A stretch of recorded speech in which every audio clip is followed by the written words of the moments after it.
Guys, this is the culmination of 3 years worth of me learning about lithics and flint, chert, and other knappable bushcraft survival materials, fire starting materials. There's a load of information in these videos, and I'm actually going to have a flint knife giveaway contest in this video. The rules for that: you have to comment the timestamp of something interesting that you learned from this video, and then I want you to tell me what you learned and why that's important to you. You have to be subscribed to the channel to win, and you have to like this video right now. Whoever has the best answer wins a stone knife. Whoever has the best learning experience wins the stone knife. So good luck, guys, and enjoy this incredible adventure I've been on for years now. Have fun.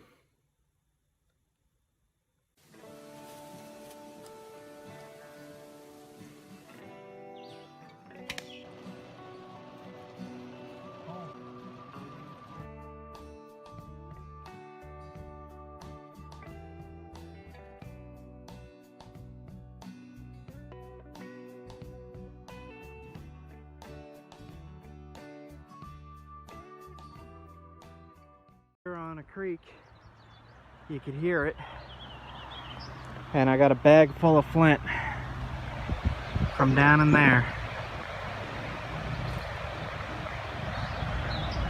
There's Leah, and this feels really special.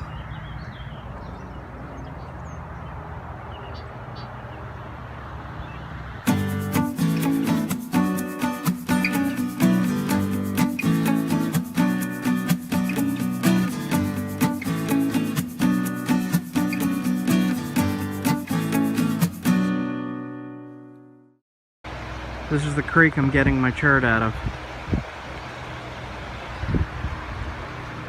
I'm standing on a block, and I'll show you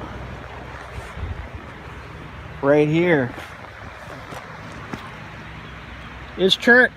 This is not. This is chert. See that? Chert, not chert. So here's some more.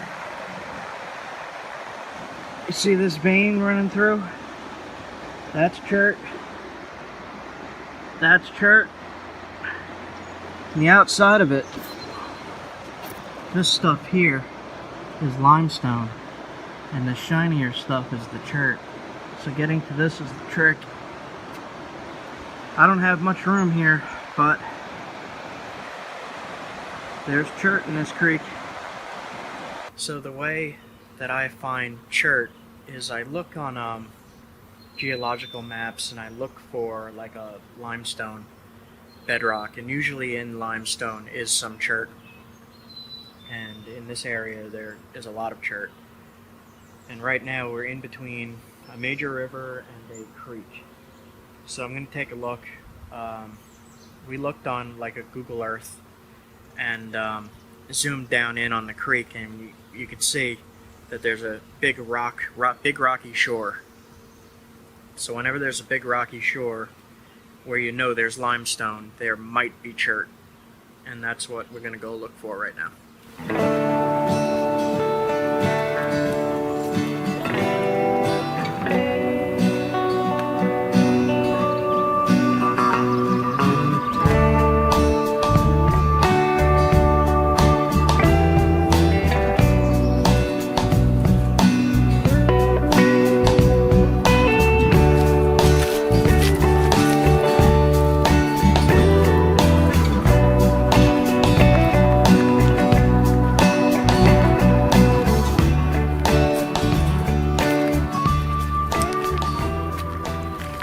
It's a little tiny piece of chert right here.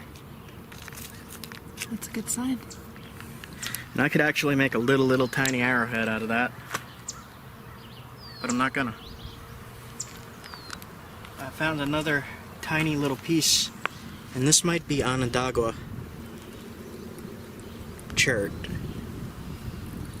And one of the ways you could tell if it's Onondaga or not is when you break it open, it smells like oil.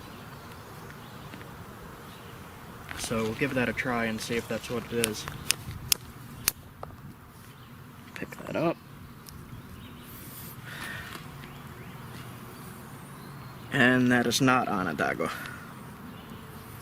But that's a nice chert. It's nice and shiny and has sparkles in it. So, I'm gonna take the flake that I took off, make sure I don't leave it. Put it in my pocket. So I just wanted to point out something pretty cool here. I wonder if this would work as a fishing hook. Thorns. There's thorns all over this tree, sharp as can be. And I put this branch up. And I wasn't thinking, and I felt the thorn. I put this branch up so I could get past. I'm not going to leave it up because that will whip somebody in the face if they try to come through. Because it's just hanging on that thorn. It's like a snare trap. It'll swing down and whack somebody real good. So I'm not going to do that.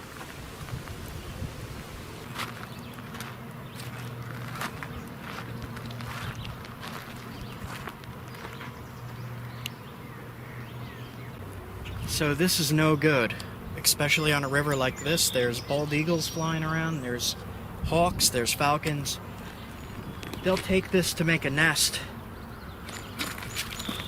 This string that you fishermen left, they'll take that and they'll hang themselves in their own nests. So I'm going to find, there's a plastic bag right over there, and I'm going to take that plastic bag, pick up all this crap that this idiot left here. And all this stuff behind me, there's a worm container, 2 water bottles, dog food, spinner bait, and another thing of worms and some cans, and I'm just gonna pick it up and bring it out with me. But this is unacceptable. Don't do this. Don't do this.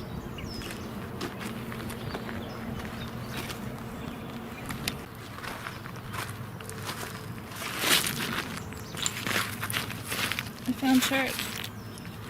I thought I just saw some too, but I lost it.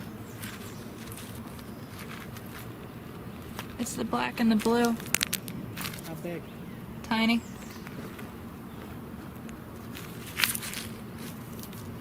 In limestone.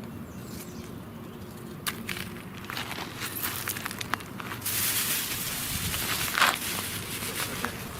So found a little piece. This outside is limestone, it's no good. But on the other side, a very, very tiny bit of chert. And you could clearly see the difference in material, so you could see where the chert is in the limestone. So I can't use this piece, I'm gonna leave it, but I'm gonna pick up this crap.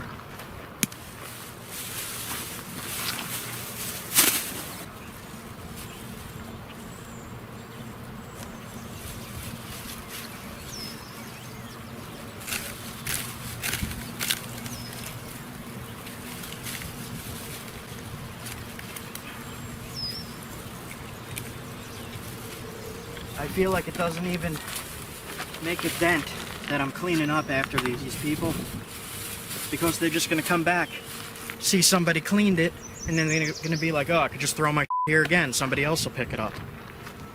No, pick up your the hell's wrong with you? Look at this, it's gonna fall right into the river. It's PVC. You melted PVC and it's gonna flow into the river and poison the fish. Which then poisons the birds and poisons us, and God damn it. Now I'm not familiar with the rock in this location, so I brought a mini sledge. And I see a piece here that looks like it might possibly be something, but I have no idea, so I'll just test it. And the other thing you want to be careful of is when I've been doing this and flipping over rocks, sometimes there are little snakes underneath, so be careful. And spiders. That's limestone.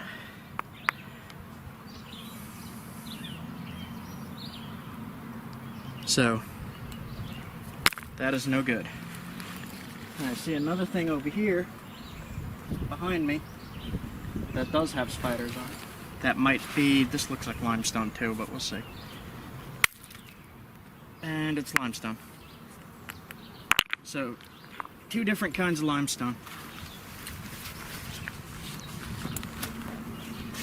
So this is also probably limestone. But one of the things I wanted to tell you about limestone is it's very brittle, but if you're in some kind of survival situation and you need something to cut, limestone will cut. This is very, very sharp. Almost as sharp as flint, but it's easily, it dulls real easy. But if you ever need it, there's your knife. It's limestone. It'll work. So if you want to get really good at knapping, knap limestone, because even I can't knap limestone too well. But if you want to get good, try limestone.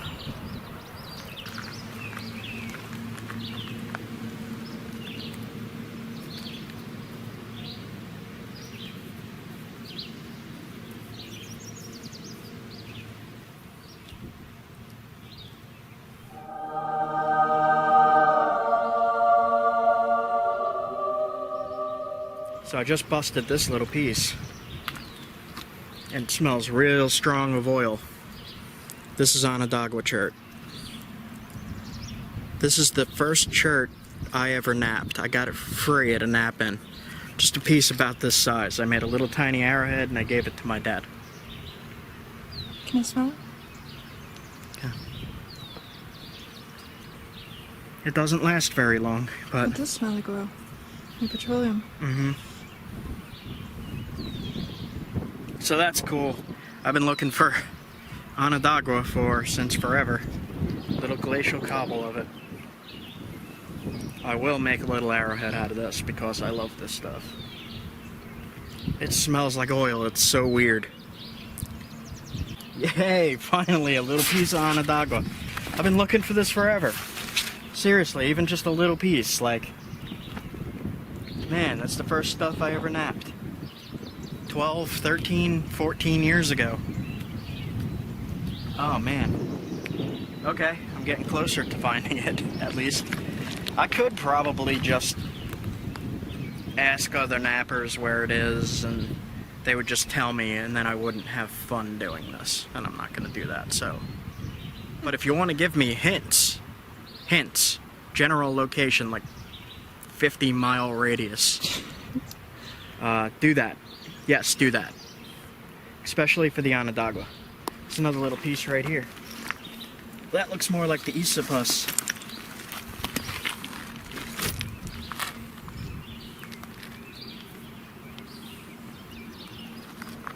So, some of the chert, like really, it runs in such a thin vein like that, that I know the natives used it, but I have no idea how they did.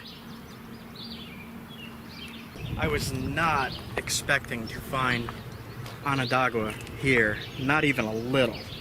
So I'm really surprised. Like, I'm really... Now I gotta look for every little piece, because I love it. And I'll just make little tiny arrowheads like this, and I'll just, like, smell them. That's not weird or anything. Here's another piece.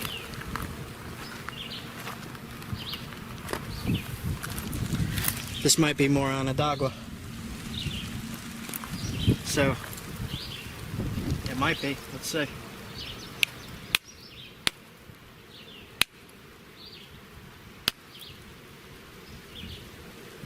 And it is.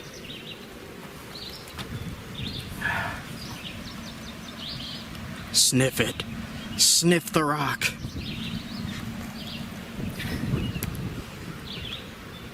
They also call it, they actually call it oil chert. Let me pick that flake up. Because it smells like that, I've heard people call it oil chert. But that's pretty cool.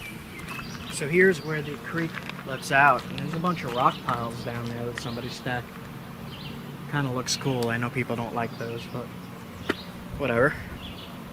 And I've noticed that on this corner, there's a little bit more chert coming from that direction. So it's not coming down river, it's coming from the creek. If you look right here, there's a little nugget of chert in this whole big rock.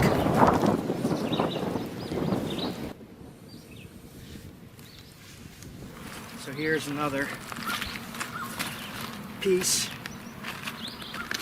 And this is just looks like glacial cobble. Just rolled around, left by the glaciers when they were here.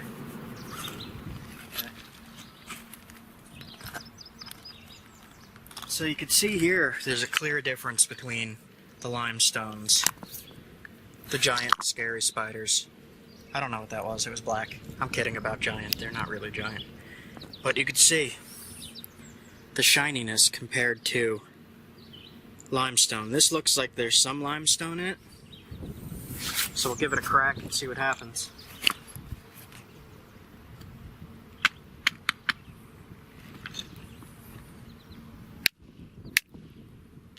See, that is limestone. So this piece here is limestone, and then this piece here is chert. But it looks really weathered, so I'm not sure that I'll be able to get a good piece off of that. Let me put this here. Try again. I'll try this edge this time to see. To show you.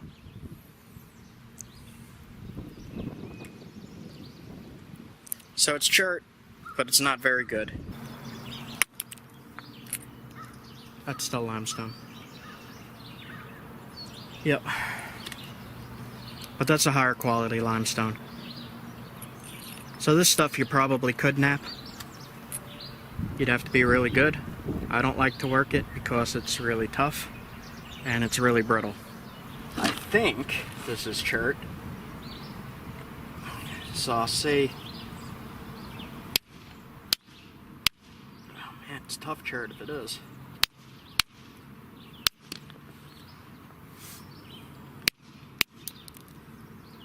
Still limestone.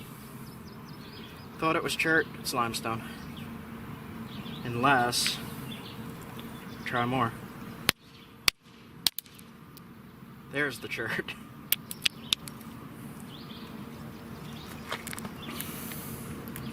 Limestone, chert. Alright, so I've scoured over pretty good here. There's more fishing line. Let me grab that. You guys, like, if you go out in the wild doing this stuff and you see fishing line, just pick it up. You know, birds. This really, like, I keep seeing bird nests with this in it, and those baby birds get hung in them. You see the baby bird hanging out of the nest by the wire, dead. Just pick it up if you see it. A lot of people, like, they lose their line in the water, and it's not intentionally thrown here, but they lose their line, and it washes up. So just pick it up if you see it. So anyway, I've scoured over pretty good. I found a couple little pieces of the Onondaga chert, which I'm really excited for, because that means I'm getting closer to where it's coming from, which I don't know which way, which means I have to go probably this way. Probably this way. So I'll go down that way and look there, and then I'm going to go down that way, and then I'm going to go down that way, because I just found Onondaga. I've been looking for Onondaga for 12 years. I found a piece this big. Yes! Oh.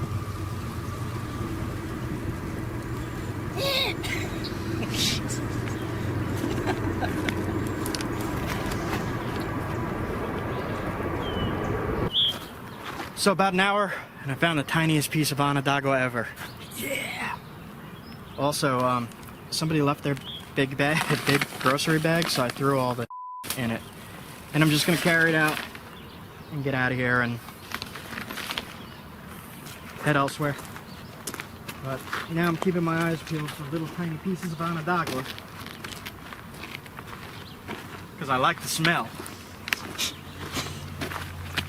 Don't be weird.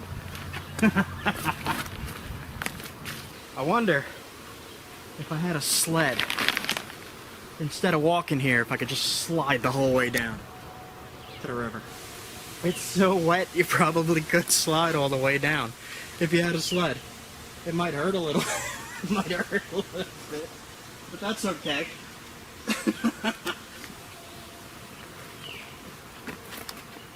Look at the rocks.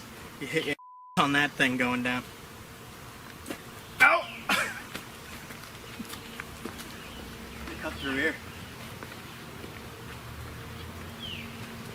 Mugwort, jewelweed, burdock, garlic mustard, Dan's rocket, some kind of honeysuckle,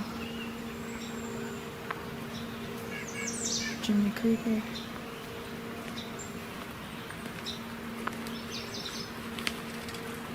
Now this, that is the paw print of a wild teddy bear from Toys R Us.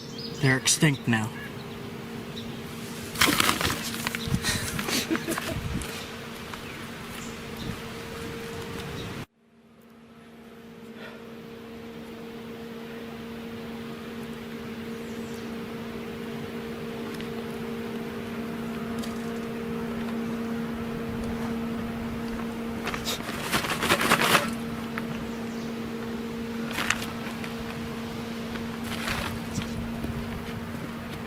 Grab every piece of plastic back here, it's too much. I guess just do what you can. To me, the most important thing is the fishing line. Grab the fishing line if you see it. Keep your places beautiful. You don't want to see trash everywhere. You just don't. Who wants to see it?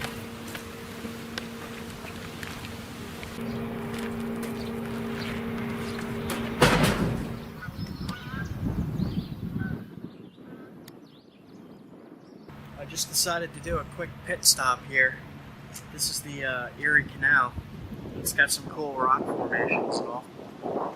I just figured I would stretch my legs a little bit and walk around. Just get some fresh air. Got warmer out. The sky's nice and blue. The water's actually clear-ish. Just gonna poke about a little bit.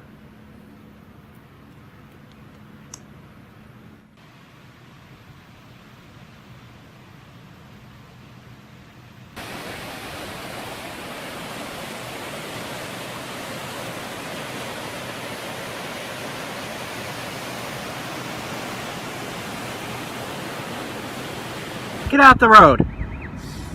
What are you hissing at? What are you hissing at? Don't be in the road. Get out the road. Don't hiss at me. I'm trying to help you. I'm giving you life advice and your baby. Yeah, hiss. Yeah, you gonna hiss?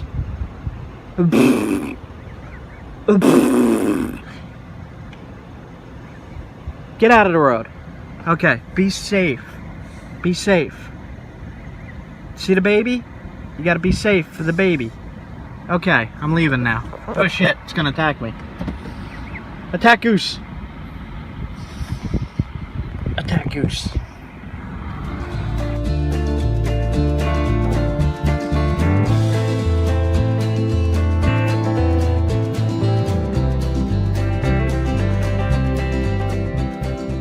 In this neighborhood here and happened to see this little creek here, and I went down. Let's see, where did I go down? I'm sorry for the wind, I'm using my phone at the moment. I just came down right here, and in this rock is more chert. There's a whole bunch right there. A whole bunch right there. You can see the darker stuff is the chert, the lighter stuff is the limestone. I'm pretty sure this was put here, but down there is a different kind of chert in those little cobbles, and it's not as good. It's very, very brittle, very shale-like. So I'm just gonna check it out a little bit, and I'll get back to you if I could, you know, knock a good flake off and see what I could come up with. Okay, so I'm just testing random rocks here and hitting. And I hit one here, and it's a limestone, but it looks like it'll nap, so I'm gonna bring this one home. It's not very ringy, but I don't know. I don't know. The other thing with all this is there's tons of sand fleas coming into these creeks. You can see them jumping away from my foot there. I hate these things. They bite.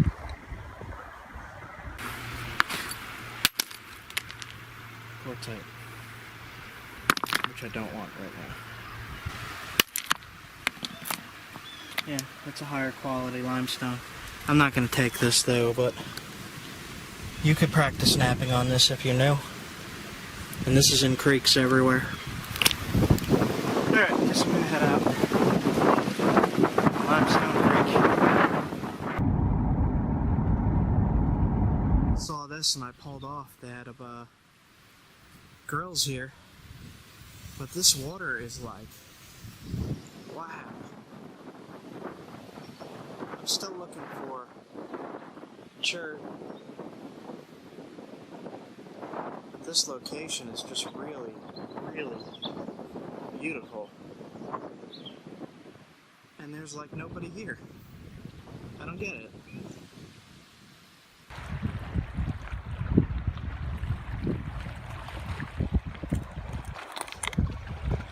That is esopus Chert. And right next to it is a piece I could use.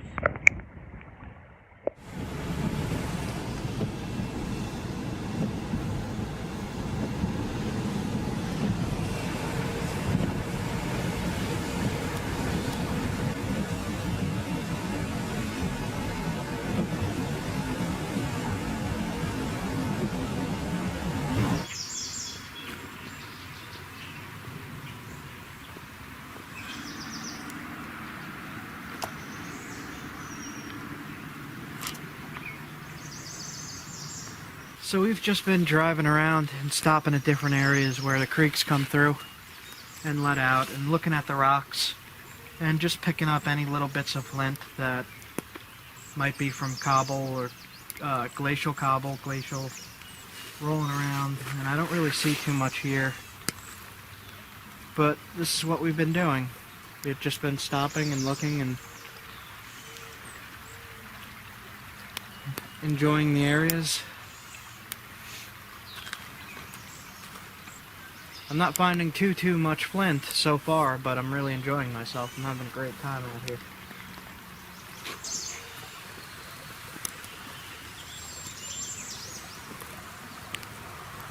I think it's a robin's egg.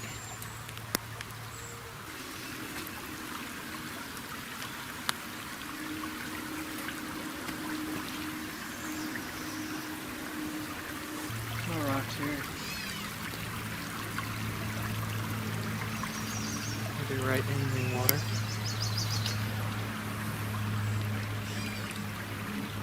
If I could get that close without sinking. Nah, I'm sinking. Yeah. Let's get out of here. Just a quick pit stop.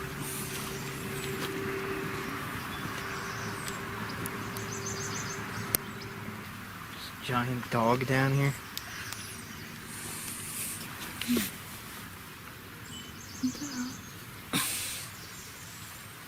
Hope it's a dog. I don't know. I don't know tracks. I know Flint and Chert though.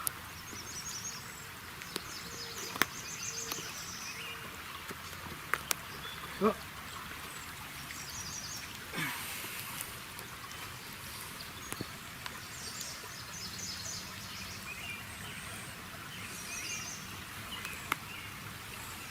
Man, those tracks are massive. Mm-hmm. I mean, they're next to people tracks, so I'm assuming somebody just brought a bull mastiff down here. I think the Flint is over there and we need a boat, and I don't have a boat. So now we need to make a boat. Is there a tree? Take like a week. Where the hell's the Flint? Is that the Flint? That's not the Flint, that's a leaf.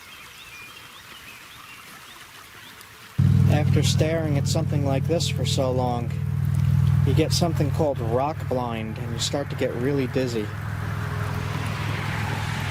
I found more underwears than I have Chert. What the hell is going on? Cigarettes and underwears. That's different. Just laying here is blue, weird colored, really rough, kinda cherty stuff. Yep, there's some stuff here. It's very small though. Flip that.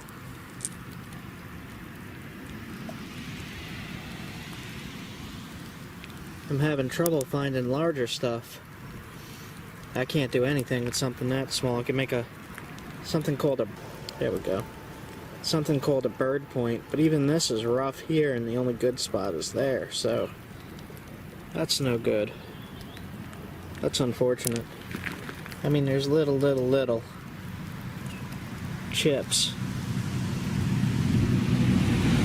Okay. Maybe I'll find something eventually.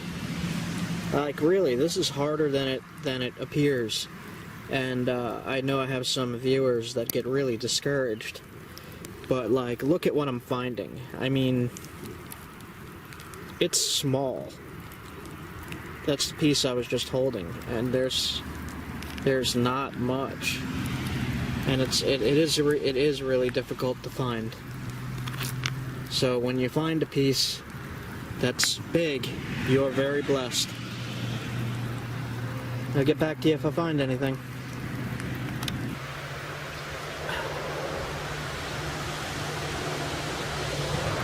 Here's a bigger chunk. This piece I'm going to take. I might be able to make something out of that. As far as I can see, it's not worked. So this should not be an artifact of any kind. And the source has got to be somewhere nearby. I'm seeing more and more of just rolled river rock. It's really shiny. I like the color too. It's got a crack running through it. But I'm not finding anything big. I need scuba gear or something. Get down under that water. What'd you find? I might be able to make a spear point out of this. It's got limestone here, but the rest of this is chert. And this is really pretty.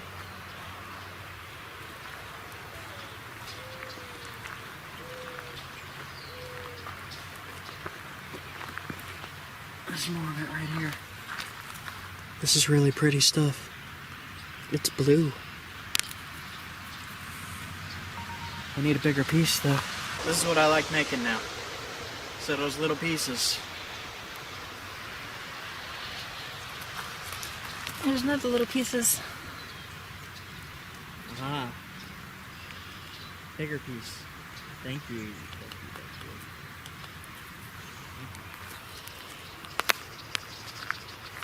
Bigger, slightly bigger. It's like gray blue. Yeah, grayish blue. Should be all around here. Like some nugget. Yep.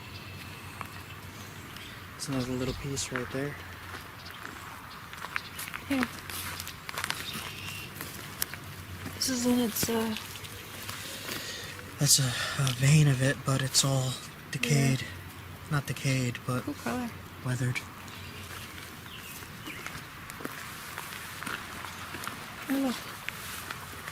Man, it's so shiny.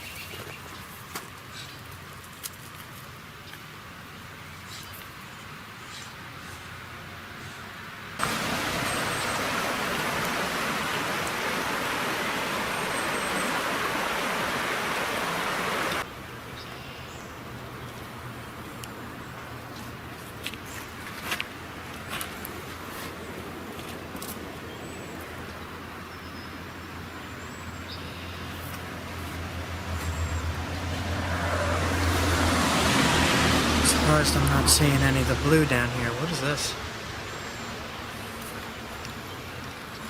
Test it. Looks tough.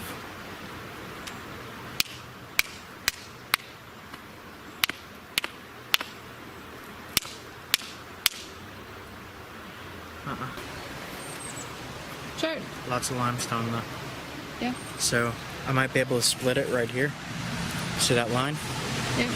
So if I hit it right there hard enough, it should take most of the limestone off. We'll give it a try later. Right here. Oh, nice.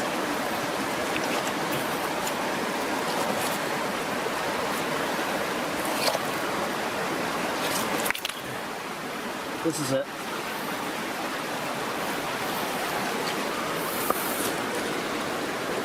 Alright, I'm getting bit up. We're losing light. I got at least one big piece. We'll come back tomorrow, or go somewhere else tomorrow. I'll wash this off at the car, see what I got. There's so many crawfish.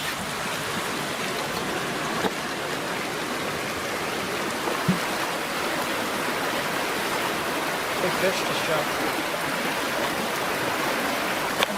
It's the crawfish massacre.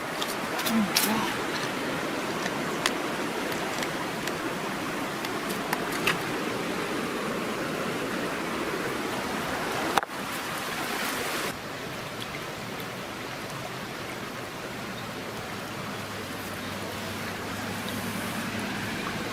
This is the first big piece I found. I'm not sure how much good is going to be in there, but we'll see. So once you get to the level of like 25,000 plus hours of flint knapping, you can take a flake like this. And this is when you're a master. Don't try this when you first start. You hold it like this in the leather. You take your tool, in this case I'm using copper, and you really carefully line it up. This is really nerve-wracking. And then you have a completely finished point, pressure flaked. The edges are ground and ready to be hafted. This point is ready to hunt with. Now usually when you do that method, you clip your finger and you clip your fingernail really bad. But it's worth it to get a point of this quality from a flake that quickly. And that's how a master flint napper flint naps. Flint. Flint? Flint. Chert. Yeah. I know what I'm talking about, trust me.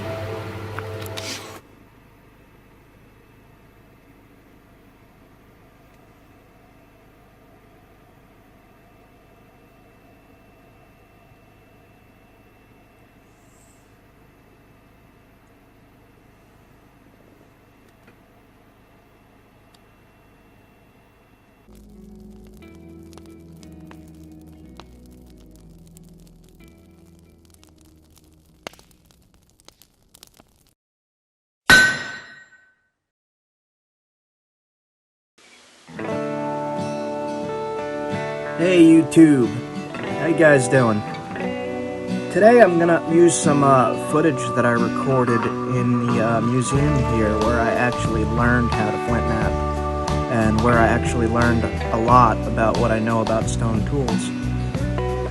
And in this one area here with the mammoth and the dire wolves and the giant beaver, there's a Paleo Indian display. Right here is a modern beaver skull next to an Ice Age beaver skull. You could see how big they were. Crazy big. These wolves here, when you walk in and you walk past them, they all howl. The size of a normal wolf jaw with a dire wolf jaw right next to it.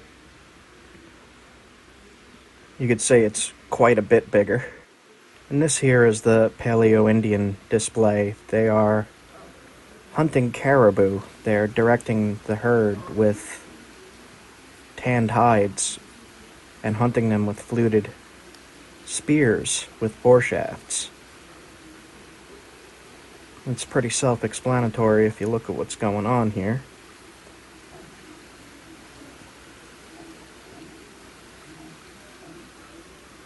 And each little section of this circular display here has something else going on in it. Right here is somebody napping next to a campfire. And they are napping, it's called Norman Skill Chert. It's a green chert found in New York. And there are some fluted points there, finished ones. A broken one on a foreshaft that they're repairing.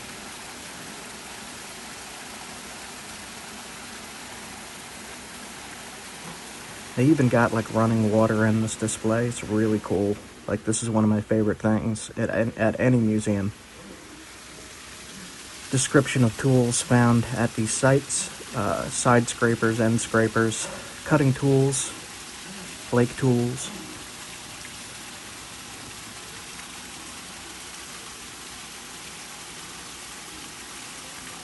These are hafted end scrapers.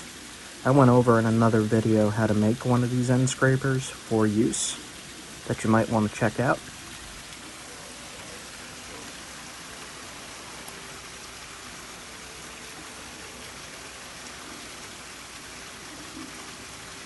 There's a fluted point that they are using as a knife.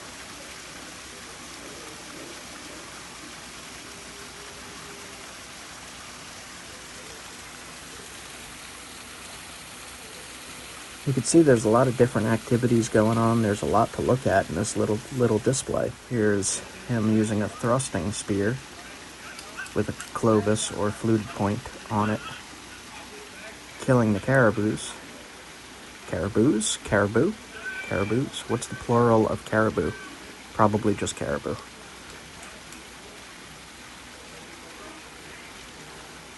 They even have a spear in flight from that guy right there.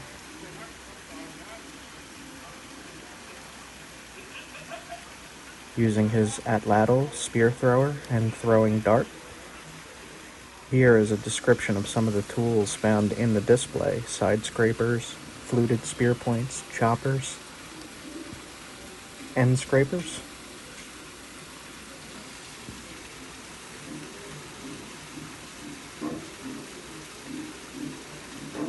Now this display here is actually how I started to learn how to shape fluted points and what they should look like for the area of the country that I am in. So I brought in a few rolled in leather just to compare and take some measurements and stuff and see how close I was getting. This was quite a while ago, so I've gotten much better at this since this video. This is really when I was first learning how to make fluted points.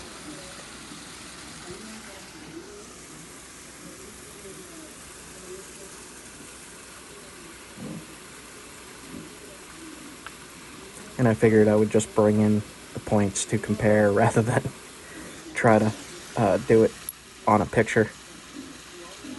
And I even tried some glass at that point in time to try to get the shape right.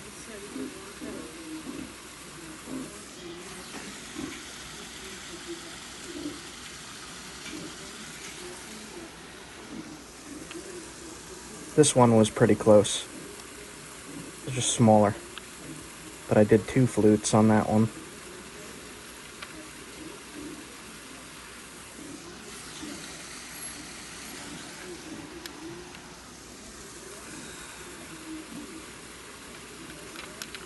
that point there reminds me of like a Vale Derbert fluted point, but I kind of messed up the flute on one side.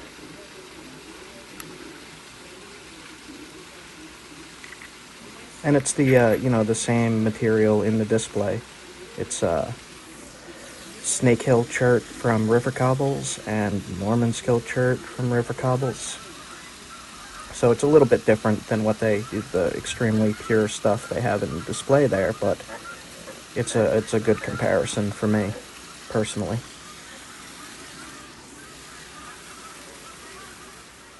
Here's a good view.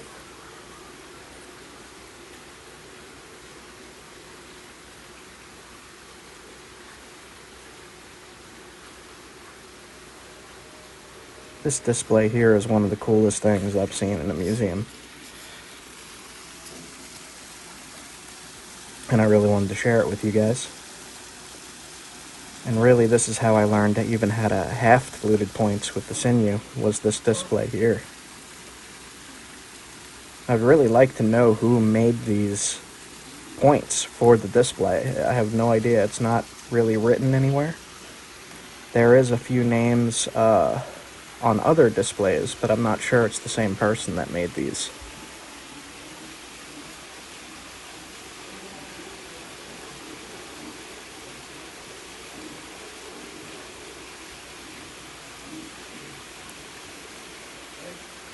So the way I learned flint knapping was actually this little room right here.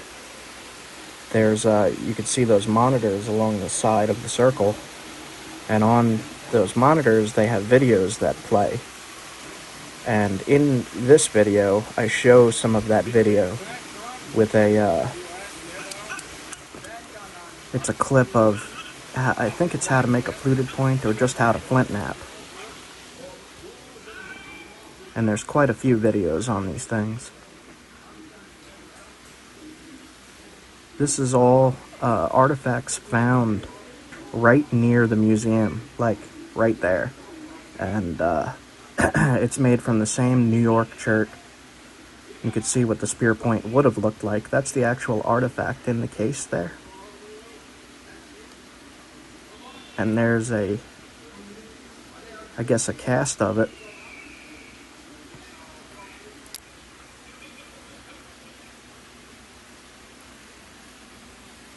More of what was found. It's a broken fluted point. Looks like they blew the tip off when they fluted it. The entire tip came off, so they probably just discarded the whole thing.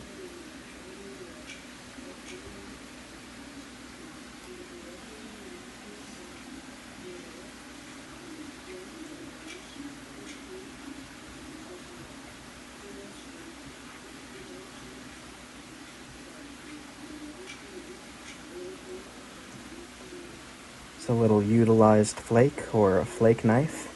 They were using it on something. You could see on the right where the high-powered microscope zoomed in on the edge. You could see where it was used and where it was not used.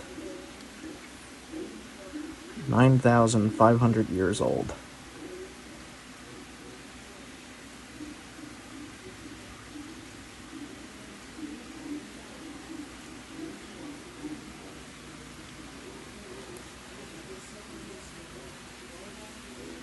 Here's another end scraper. This one's shaped a little bit differently than I'm used to seeing. It's a bit longer.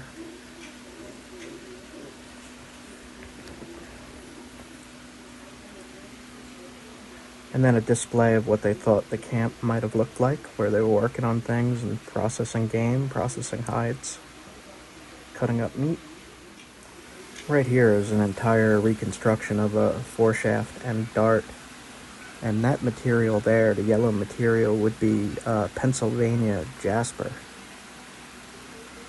And that's also a fluted point.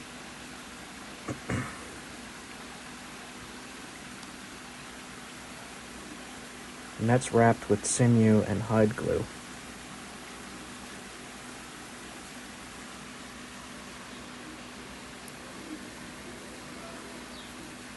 See the flute or channel flake right there, right where the wood ends, so that it could slide into that shaft.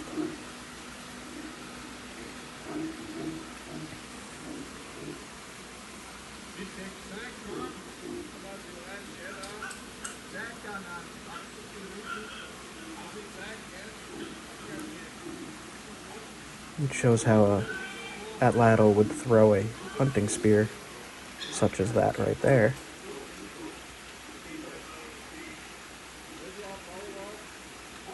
He's got a backup dart in his waist.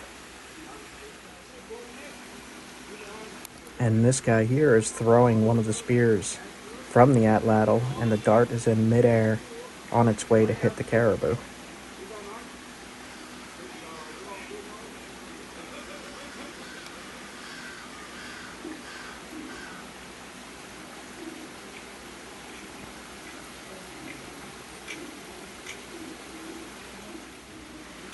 This would have been a scene from 9,900 years ago.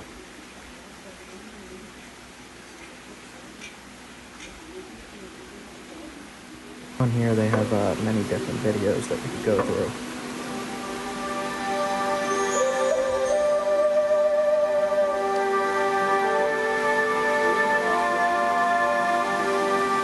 It is nearly winter 11,000 years ago, and the people are gathering together to prepare themselves for the caribou hunt.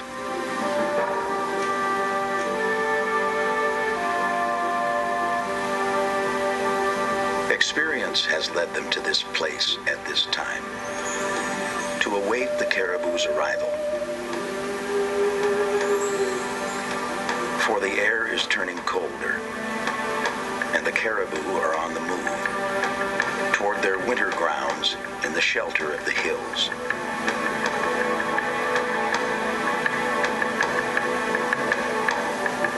The news of their approach will reach the waiting hunters.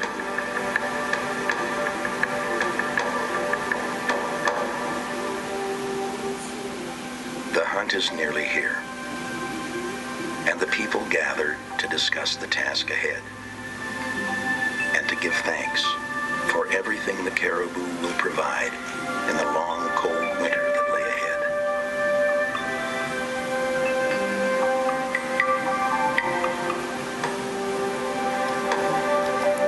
In the morning, there are final preparations and anxious moments of anticipation. And then at last, the hunt is underway.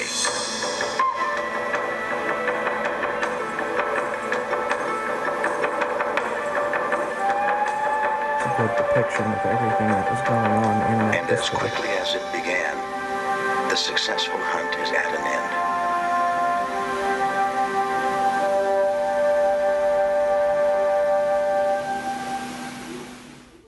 So making tools and weapons.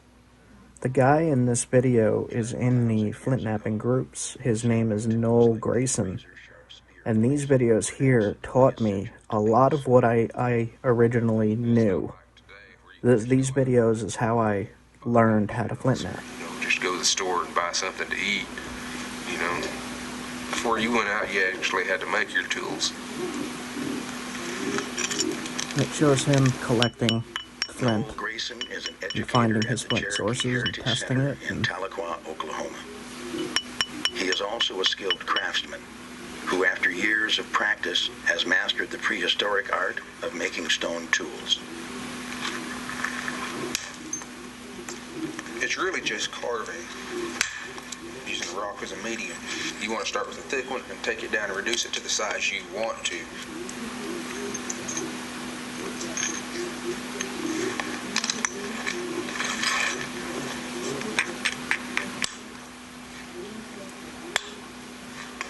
At this stage, I'll use an antler to get the rough shape. And like I've said in other videos, this is before YouTube. So before YouTube was out, this is how I learned.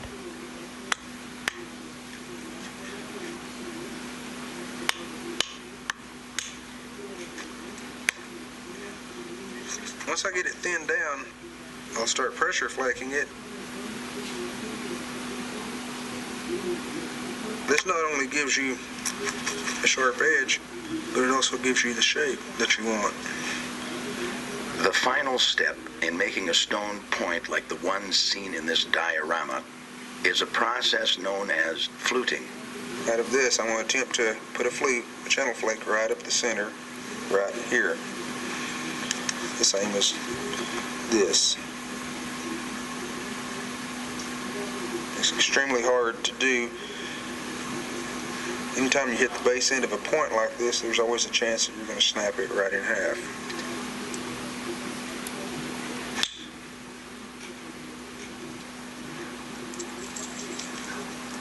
Once the point has been fluted, it is attached to the shaft, which is commonly called hafting, and is tied on with sinew, which is animal tendons. Now these are tied on to the point wet. Once it dries, it shrinks so tight that the point will actually break along this area before it comes off.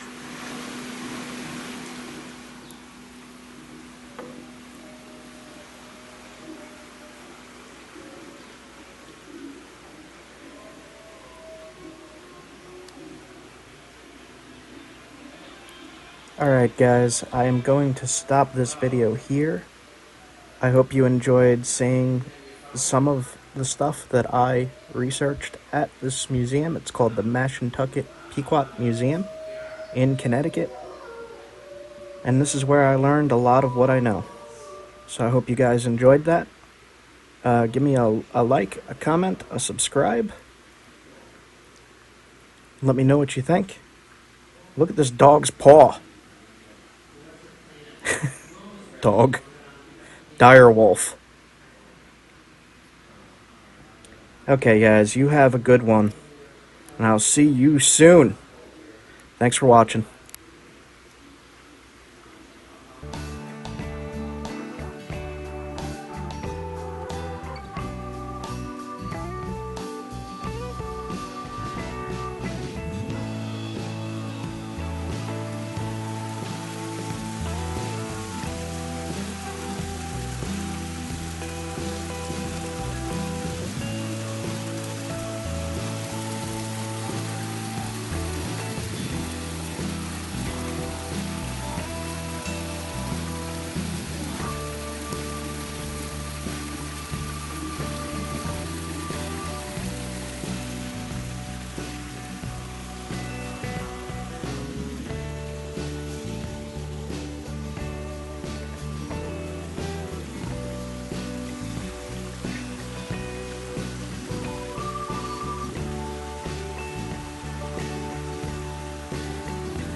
Leave no stone unturned.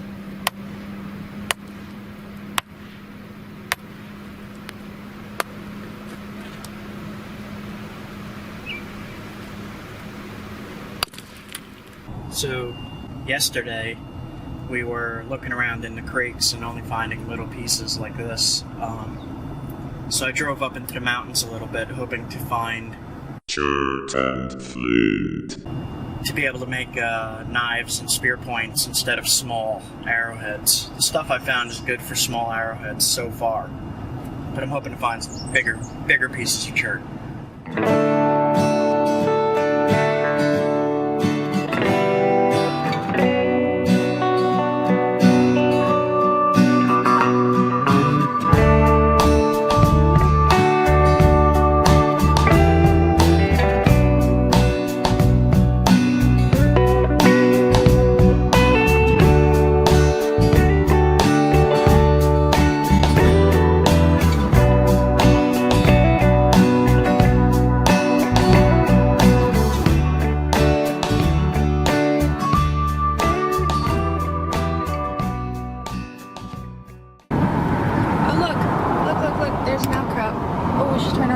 That's it.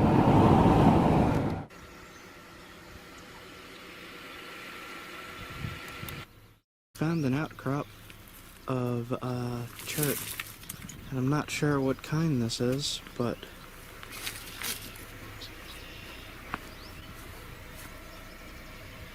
I guess I would call it esopus. And where it is on here, you can see the line. There's a line of it right there. It's darker than the rest of it. It's just a thin line. Some of it is falling out. And it's just on the side of a road here.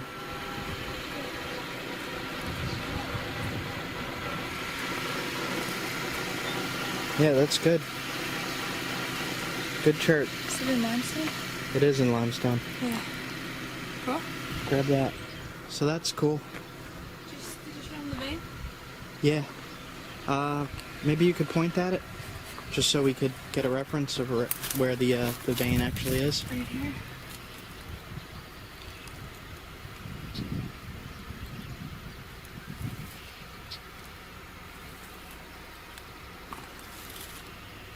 Nice. That's really cool. Really cool. There's a big piece right there too. It gets thicker. Right there. Yeah. Right there.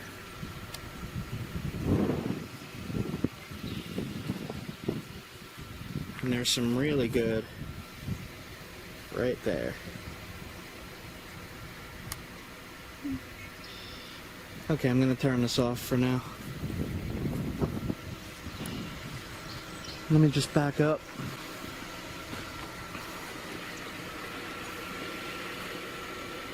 It's just an outcrop.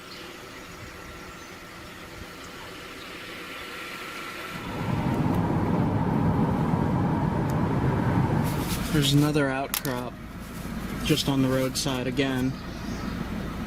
And you can see a big, nice piece of chert right there. But I'm not gonna take that. I'm gonna keep looking. It's all down there too, though. So there's quite a few veins in this. There's one running up there that's a darker flint. Right there is the darker flint. But then if you walk closer, you can see there's a really nice flint right here. All of this. But I wouldn't peck at a wall or anything. I would look on the ground for stuff that's already fallen. And that's what I'll be picking up on roadsides. But this is really cool to see for me.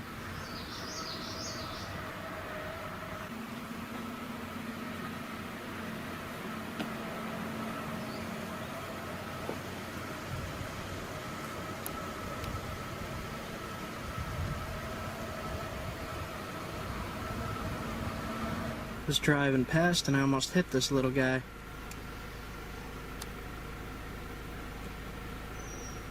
And you guys give me an ID on that?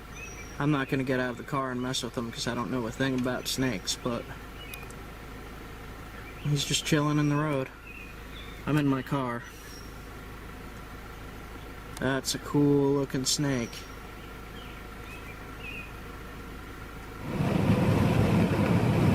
Pulled off at a roadside place that had some picnic grills, so she's gonna go cook and I'm gonna go take a look down at the creek, see if there's any chert down there. This is pretty nice.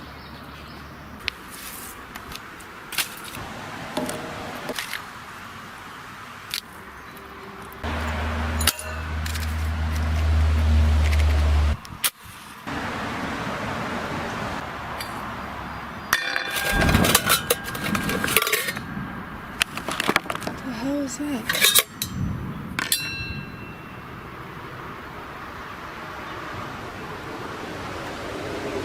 There's just an explosion that came up from So what you got?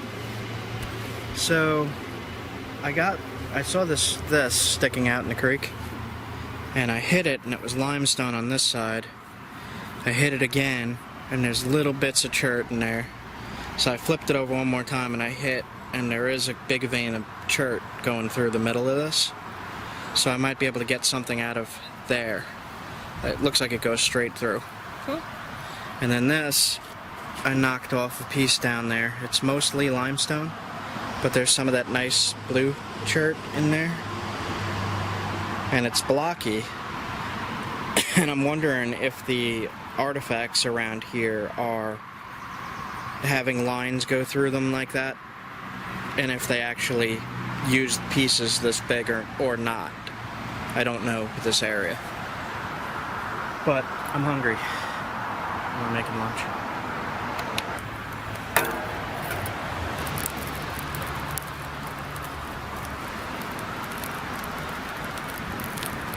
What are you doing?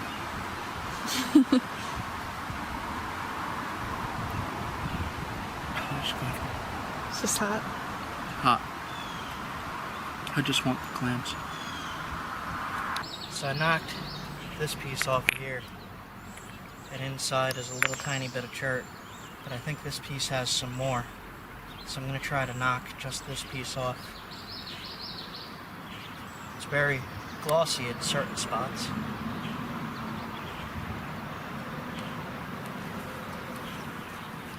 It's going to be loud as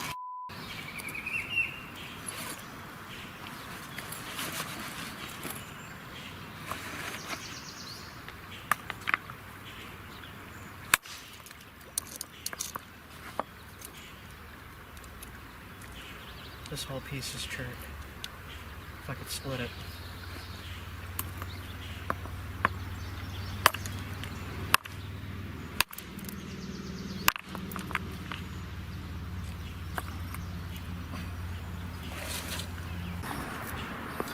So the dark stuff is chert, but it's going to be hard to get to.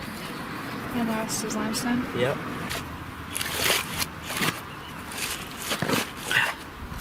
Watch yourself.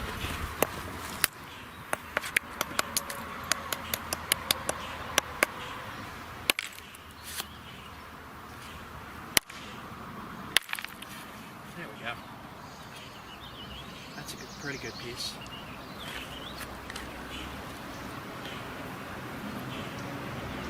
Yep, I'll take all this. Hey, look at that one. Yep. That one below it is a little long. Yep. Let's see if I can do this without cutting myself. Yeah, I'll take all of this.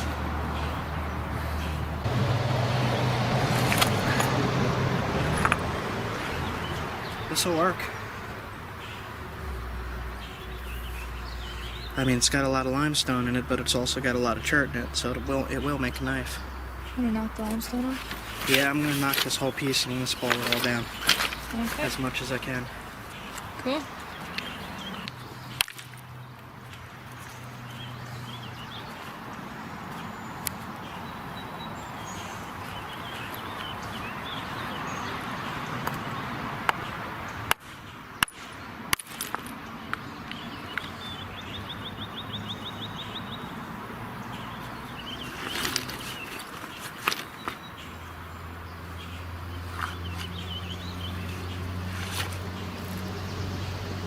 Take a look at this. I'm slowly taking off pieces like this that I could work into blades.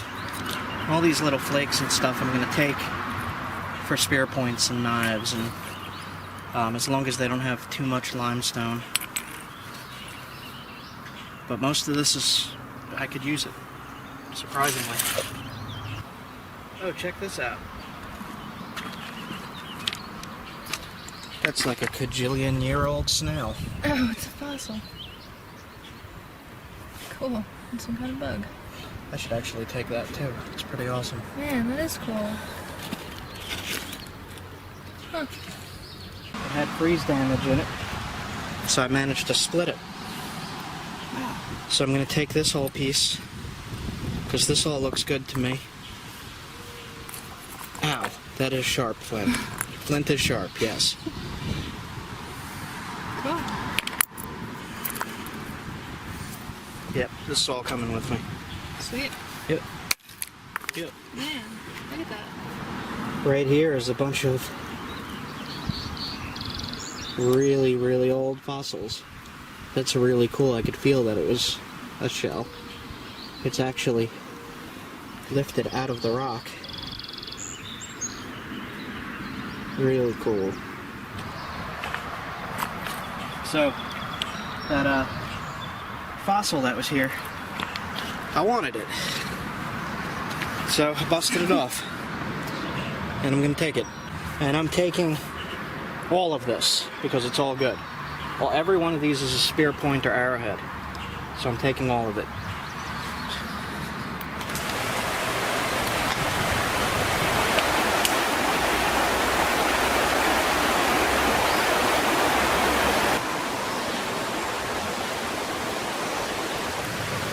Shiny, shiny.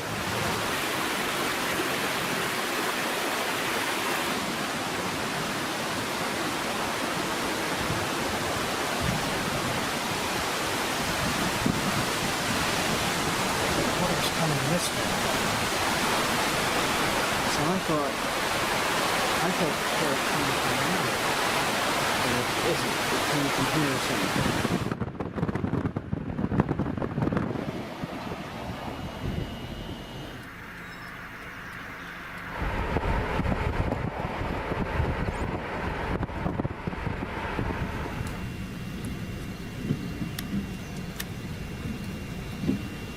This old cave. It's right below a modern quarry and mining facility.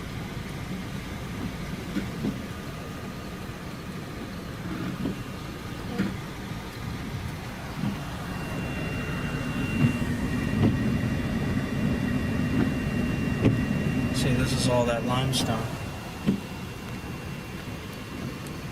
Yeah, that black limestone. Here's some coming up.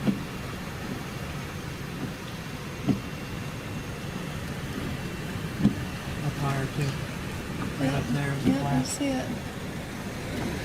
So that mine was creepy. Looked like it was collapsing too. It reminded me of the old mine shaft from what's the movie, The Great Outdoors? Oh yeah. With the bear. Yes.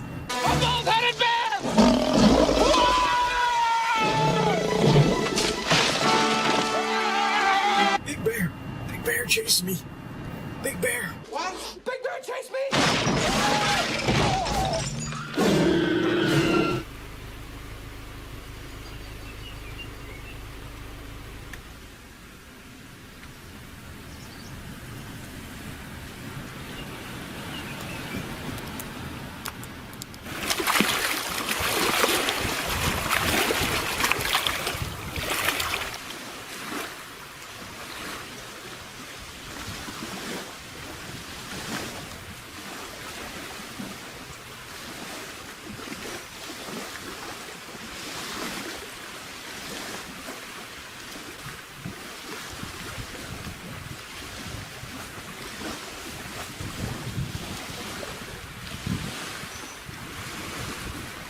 So there's some storms coming in, and it's going to be raining a lot, and we decided to come here to this lake.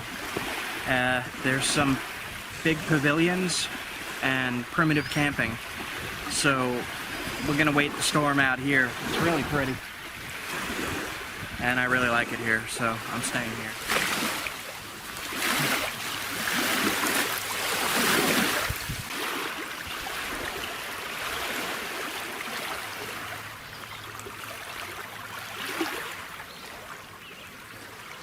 So even here, there's rocks with chert mixed in, ants. And here's like a gray blue, and here's like a light white blue. So all different colors.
So this was our campsite last night. We're at a campground. It's pretty nice. Campsites are fairly private. Each has a little bit of brush in between them, which is nice. And the sun is finally coming out. Blue sky. A lot of the clouds are supposed to clear up. Alright, so last night it poured out. And we stayed at the campground here. And it's really pretty even though it's cloudy and rainy but I'm getting hungry. I need some meat. We can't hunt. We can't fish. So we're gonna go into town. It's like an hour away. And get some meat, recharge batteries for the cameras, and just some other supplies. And then come back here for another night. And we're gonna do there's a big hill right up over here that has a hiking trail on it that I'd like to hike today if it doesn't start raining too bad. I mean, it's drizzling a little right now, but it's not bad. It's more misty than anything. So, gotta go get some kind of food.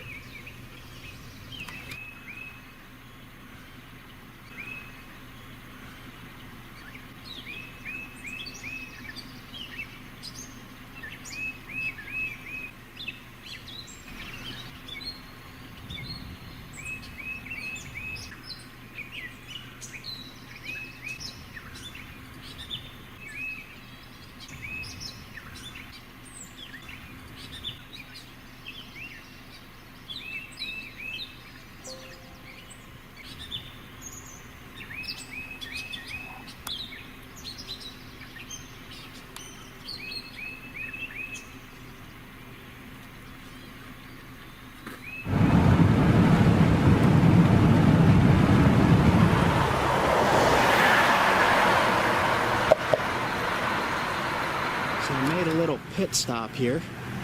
I just happened to see it when I was driving past. French War, 1757. Here, English troops, guided by Indians, sought sulfur deposit site, Great Sulphur Spring, opened to the public in 1820. There's a farmer's market over there. There's a plaque here.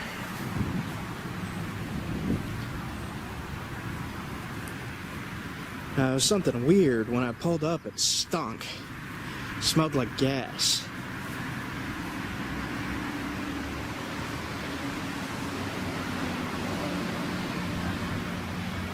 Great White Sulphur Spring, Indian tribes healing water.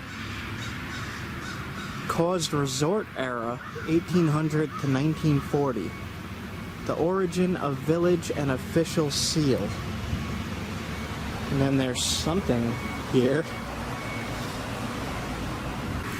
So I guess this is the entryway of where they found the spring.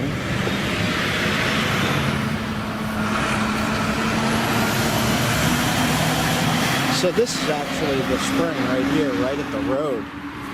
And that was what I was smelling when I pulled up. It just smells like really strong natural gas.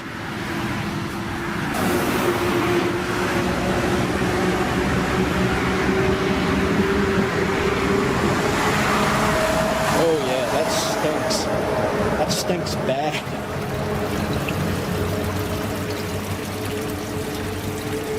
So there's actually flint in the spring when they built the wall. Oh look, there's a big piece of flint right there. Oh my god. It stinks. Oh god. So that stinks really, really bad. And supposedly this is healing.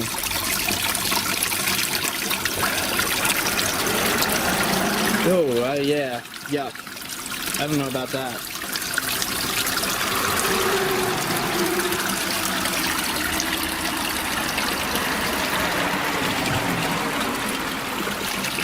Man, I kind of wish you guys could smell this. It's different. Okay, I'm leaving.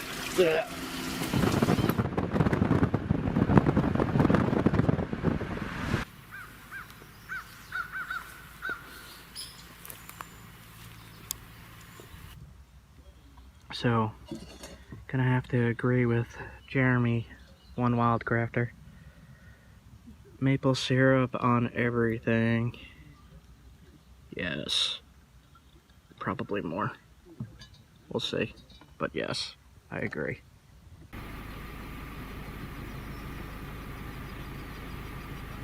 One of the things I wanted to talk about was something a little disturbing that I already knew about and I read in a academic report. And I'll record as I go along, but in bluestone gravel, especially in this area, they actually chop up chert. And in this academic report, it talks about how modern humans do not value chert anymore. And chert was one of the things that allowed us to become who we are today. And it was a very valuable, very precious tool source. And I don't know, but you'd just be blasted into gravel like this. So this is more of what I was talking about. That they just blast into chert for gravel. And it's mixed in with bluestone. And they just destroy it. I don't really think that's a unending resource for people. And we're just using it to drive our cars on, which isn't very safe to begin with because it's sharp and it pops your tires. It popped mine before. They told me that something must have stabbed into the tire and popped it because there was nothing stuck in there, just stabbed. Sounds like it was the flint. It was the flint at the campsite. Filling in with sand. Not razor sharp flint, that doesn't make any sense.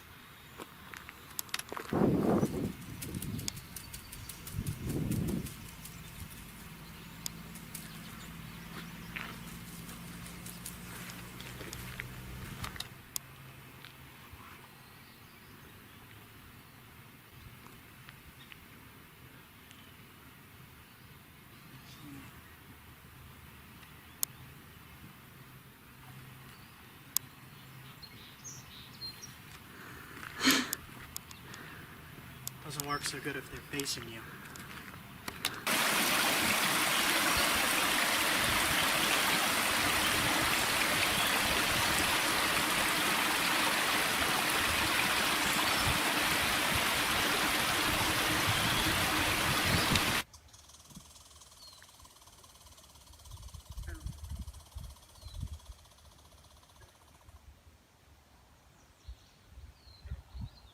What the hell?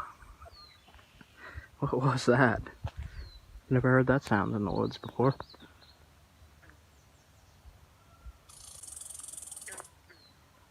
It's a bird, I think. No. That is a squirrel. Wow, I've never heard a squirrel make that sound. What? Holy crap. What?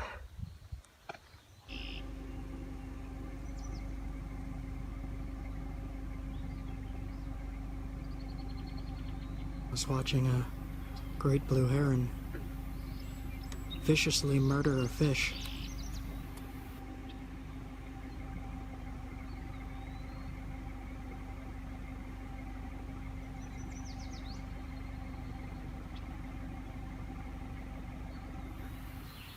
The great blue heron cares nothing for your human rules.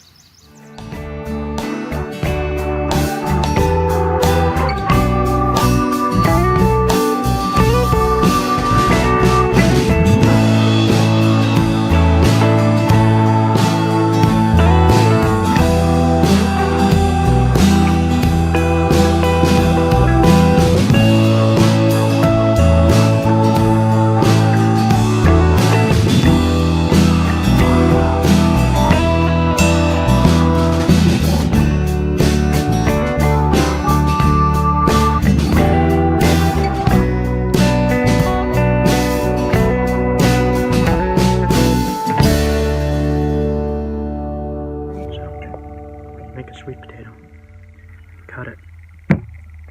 That happens. And then this. You wear on your head. There's got to be a reason I'm wearing this ring of potato skin on my head. There's a reason.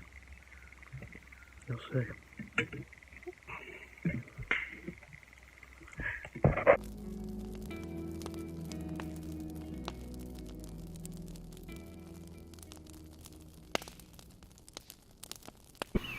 There's a big hill right up over here that has a hiking trail on it that I'd like to hike today. So I just wanted to show you guys where we're camping, how beautiful this lake is.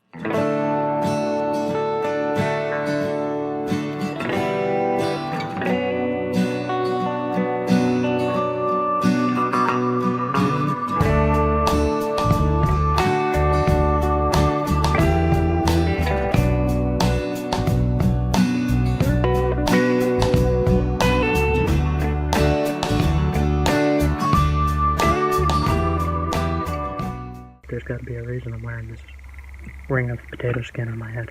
There's a reason. You'll see. We're going out to the furthest point at this campground, and we'll just do a swing around shot at the furthest point just to show you. It's unbelievable to me. I love this lake. There's supposedly big trout in here too, and a special kind of bass, apparently, which I would eat.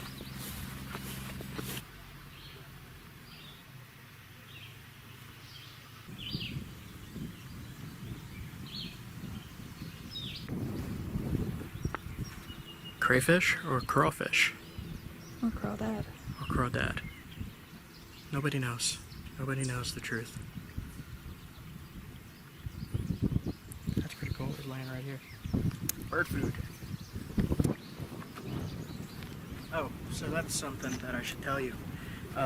If you're at a state park, you are not allowed to remove any rocks. You are not allowed to remove any plants, any wood, nothing. You do not disturb anything. It's against the law. And just if you see it, look at it, enjoy it, and that's it. Plenty of other places that you could go to do what I do. Don't do it at state parks. One of the things that struck me about this place is, I hope it comes out on camera, but it's this aqua blue, bright neon blue that transitions to a darker blue and almost green, and then out to the aqua, then a dark blue. And it's just always like this. Right over here, it's like a neon green. And this lake just really struck me when I drove through. I think it was last year or the year before. I just happened to drive through here.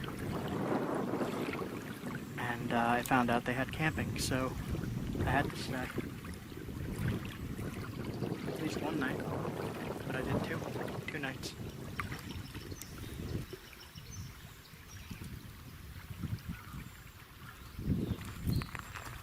So yesterday, it was so windy here that I could barely stand straight on the shore, right at this edge.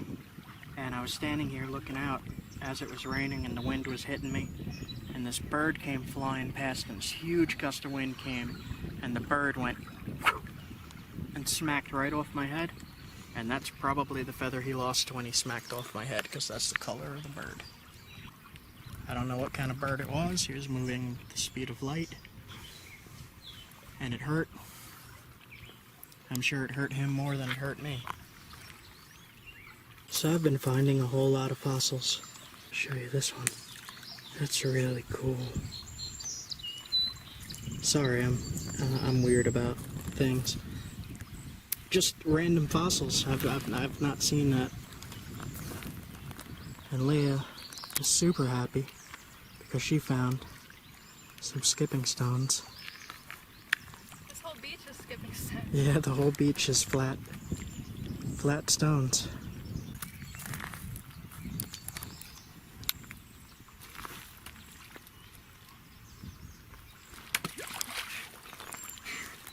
You can cut that one.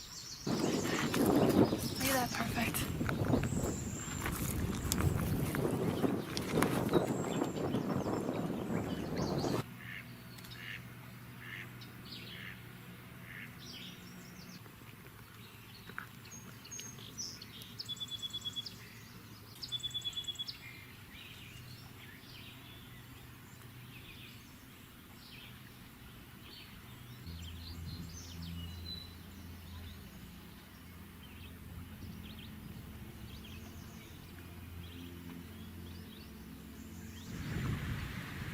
Man, I want to fish and kayak. It will be mine. Oh yes, it will be mine. Leia always really loves being around old, big trees. This one's pretty big. It's pretty old. Giving the tree a hug.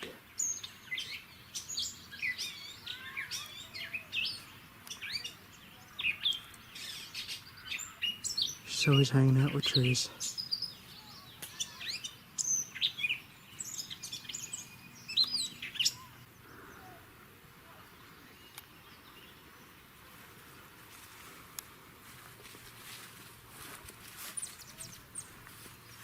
Chipmunk startled me. As I'm approaching creepy looking thing. I was gonna say maybe it's a root cellar, but it's got a crucifix up top.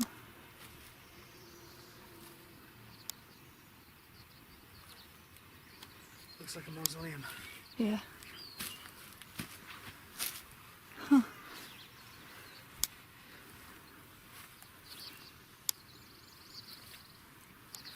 Always checking for texts.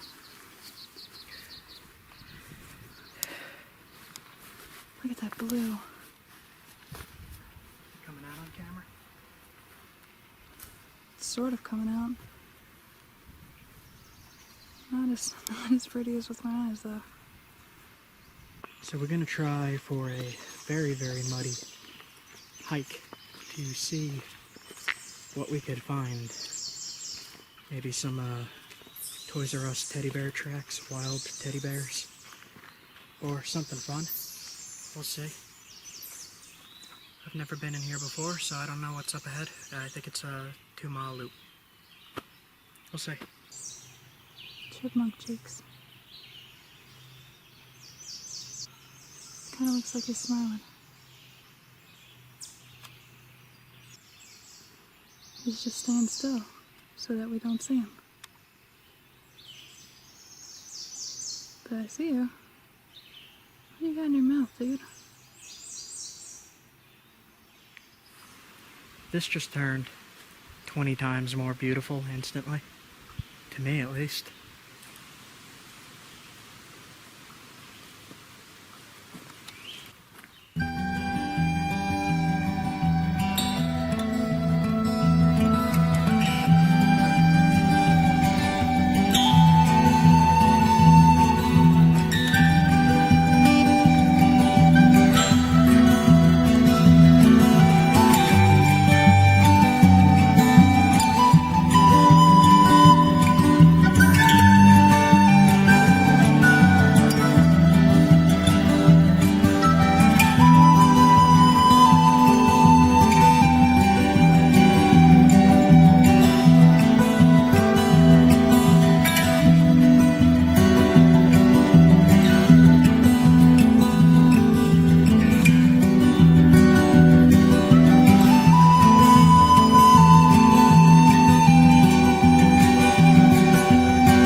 pretty sure this is horse hoof. And I've used that for tinder before, and it holds an ember for a really long time. And if you look right under here, there's a little creepy crawly hanging out. Goes all the way up the tree.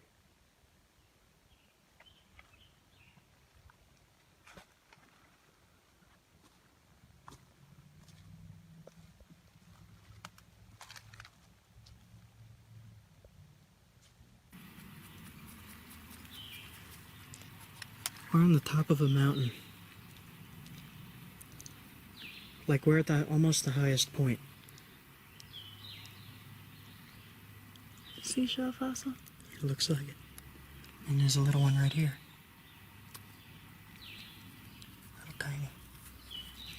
Little tiny seashell. That is crazy. So even up here was ancient ocean bed. Yep. I wish we could get the elevation. Cool.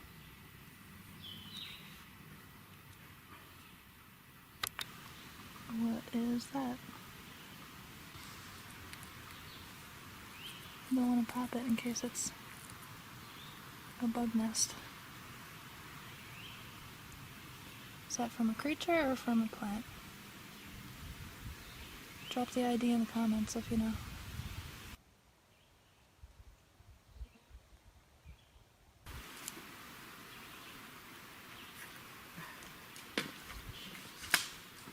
I knew this was going to happen. Careful coming across here, the roots do sink.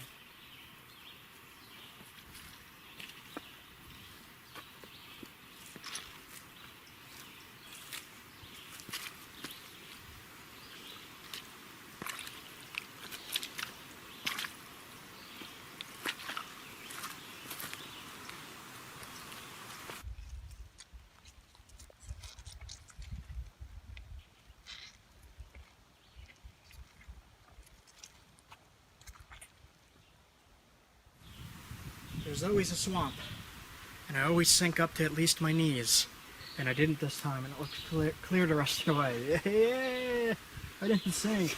Yeah. Got you both your shoes? They're mucky. At least you didn't lose it. Flashbacks to past trails. Yeah.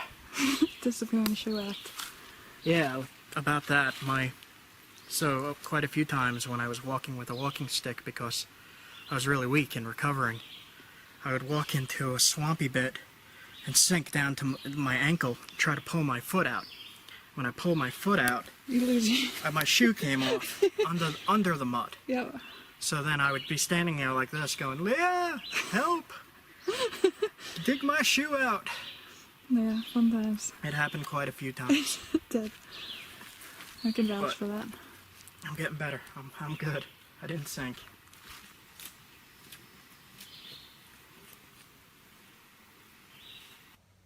This is really peaceful in here. I don't hear too much human activity. I don't hear any lawnmowers or anything like that. And this tree is crazy.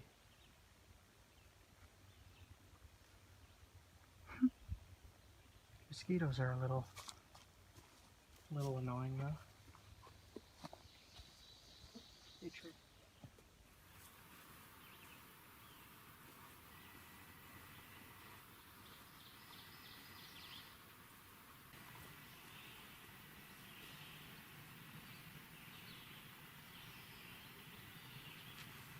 We're just about out of battery, and we're just about at the end of the trail as well. And we're gonna make some dinner. We'll get back to you. We'll charge up the camera, and we'll show you what we're gonna do for dinner. There's something weird over there. What's that? I don't know. A bunch of trees piled against each other.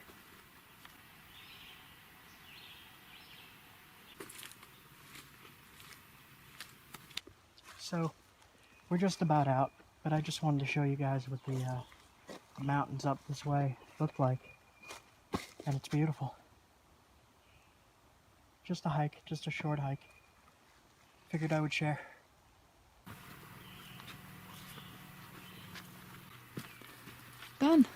We did it. You ready for hamburgers? Yes. Hell yeah. So I purchased this Centec 3-in-1 portable power pack. That's how I charge my camera and how I charge my phone. And it has a work light on it, which is right there, a USB port, USB charger, and two of... DC 12-volt sockets. Yep. And this I actually have hooked up, rigged to my alternator to charge the battery pack itself, so it charges while I drive. It charges while I drive, but it's kind of sometimes a little risky to do if you don't know what you're doing. You could possibly damage your car or have the battery explode, so don't do that unless you know what you're doing, and even then be careful. But It's got the jumper cables too. it has jumper cables built in, and it's been a really useful tool for me, at least, to be able to record and continuously record no matter how long I'm out for or off grid for. We also have little tiny power packs that usually go dead pretty quickly, but this is my main charge unit here. And sometimes they have, the Centec has a 7-in-1 charger with a whole bunch of charge ports. And that's next on my list to get. Getting prepped for dinner. I'm definitely hungry.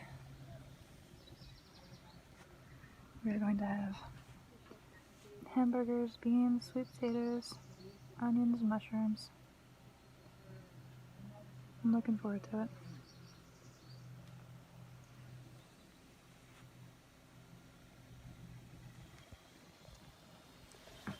We got everything all set up.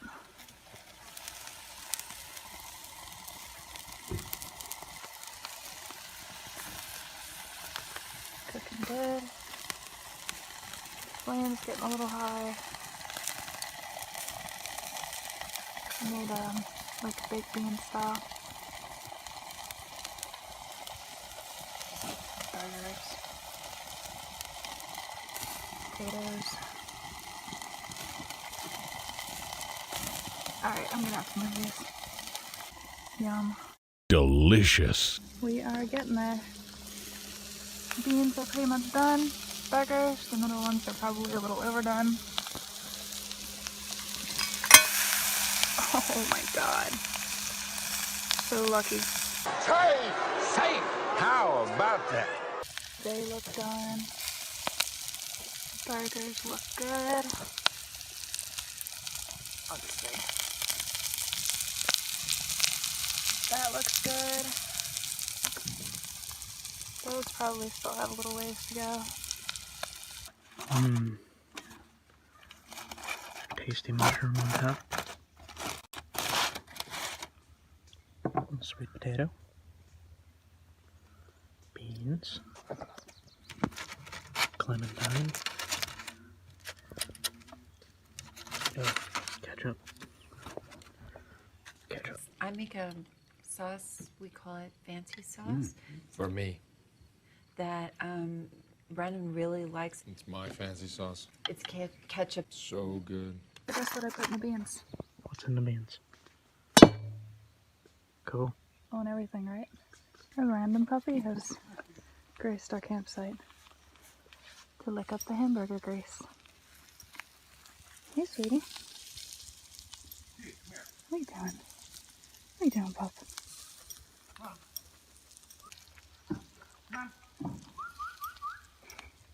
Get over here.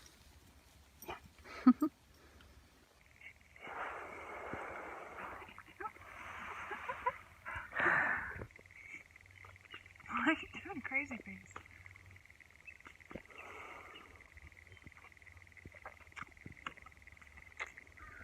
Make sure to edit this so that it don't look too insane. There's a stick in my burger. No. Ew.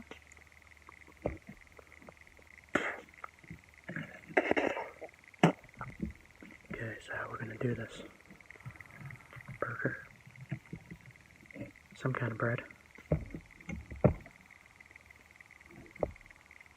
Some kind of beans mush with maple syrup. A mushroom in the beans.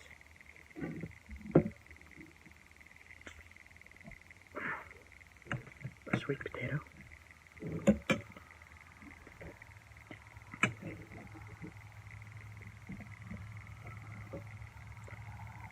A lot of ketchup. I want some fancy sauce. Yeah.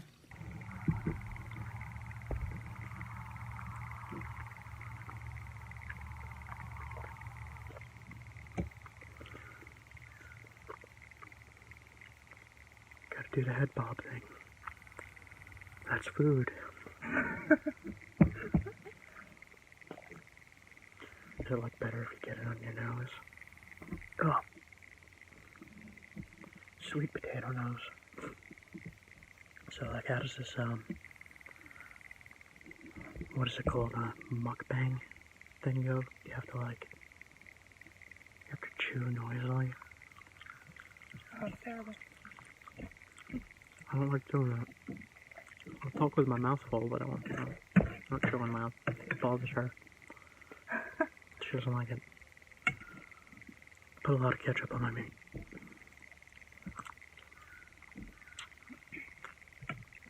I should probably do one bite without looking insane. Okay. It doesn't really look good. Oh, true. It doesn't matter if it looks good or not. People just want to see people talk with food in their mouth. Leave that in the video. Alright, check this out.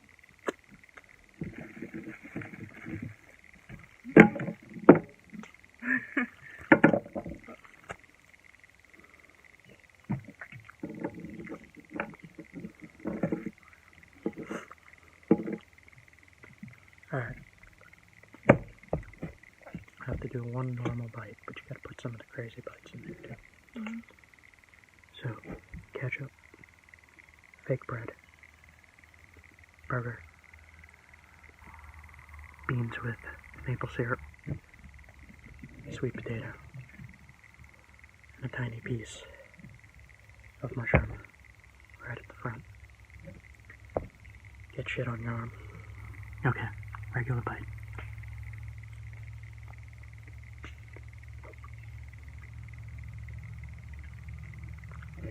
That's good. Doesn't look too good, but it tastes good. So,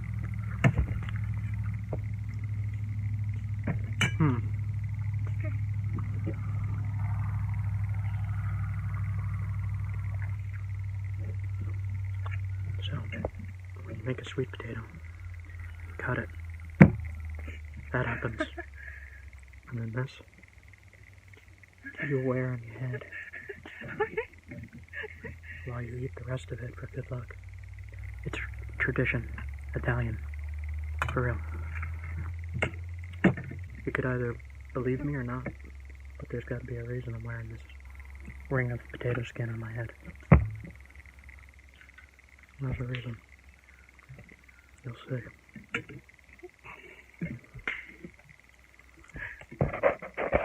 So I'm talking low because we're at a campground and we do have neighbors. But I am enjoying this lake. I've not seen a lake like this with free camping anywhere, so pay for it. And comes with neighbors. It's okay. I'm enjoying myself. I had a nice long hike today. I can't finish my meal. It's like half a burger, some mush, and some mushrooms, onions. I'm not looking at the camera. I should look at the camera. Maybe I should flip it the other way because I'm always looking over at the red dot because there's a red dot right there on my phone. Oh, we have I think I showed Wait, it has a thing on it. I'll probably only have one piece of this. It's nice and cold. Why is this cold? Magic.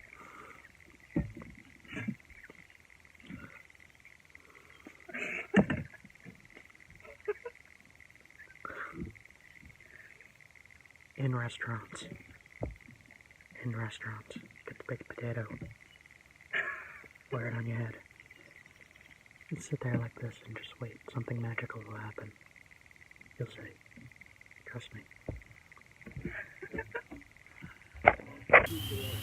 Arrow rod, piece of flint. Been doing this a long time.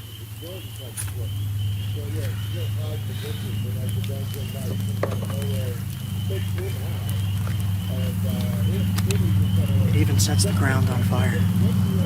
It's not as hard as they make it look.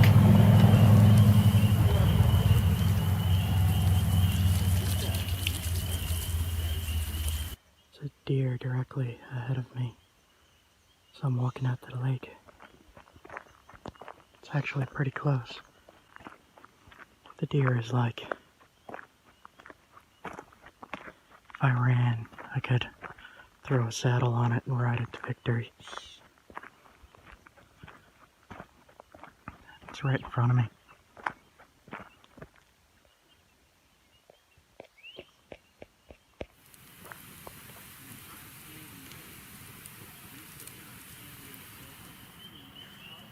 So I just finished taking a walk down to the lake. And I'm coming back into camp, and Leah's having her one beer. Got a good fire going. Got the tent set up. Got some cool neighbors. This guy's telling some good stories. Luckily, they go to sleep early. It's only 9 o'clock. They'll be passed out in like 5 minutes.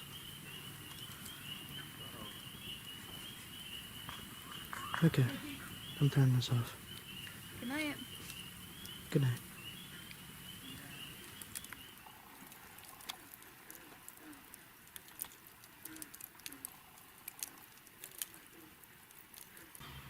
Good morning, everyone. We are getting all cleaned up. Packing everything up.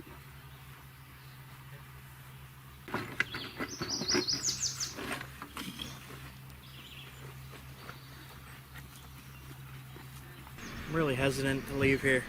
I really like it. You can see the mountain all the way out, just the hill.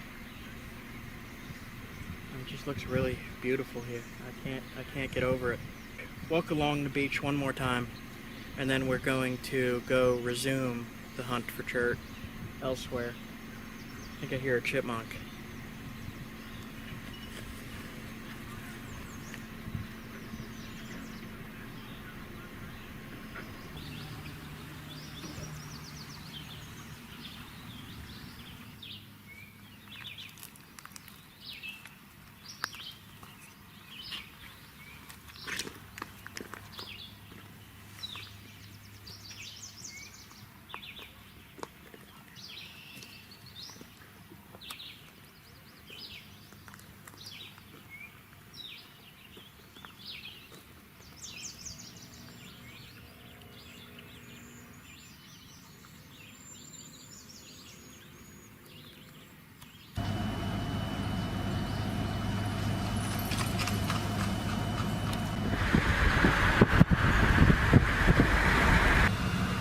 So we pulled into this gas station and I just noticed that they have a hitching post for the Amish that live in the area that still use horse and buggies. So I'm gonna say something. I never put cash in my wallet. I put the potato peel on my head as a crown yesterday, and today when I woke up there was a $20 bill in my wallet. Told you.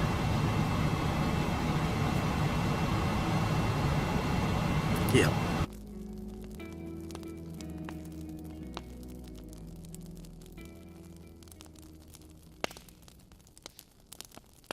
So we're going to take a look at some more creeks again. And I got Miss Leah a coffee so that she could move, because she wasn't moving. And there's the coffee in her hand, and now there's a smile on her face, and she can move. So now go carry all those rocks to the car for me. You see all those? I got you your coffee. Let me finish it. Okay. So one of the things about limestone is it is nappable. If you need to, and you can't find chert, you're ever in a survival situation, you can make arrowheads and tools and cutting material out of this, and I want to show you.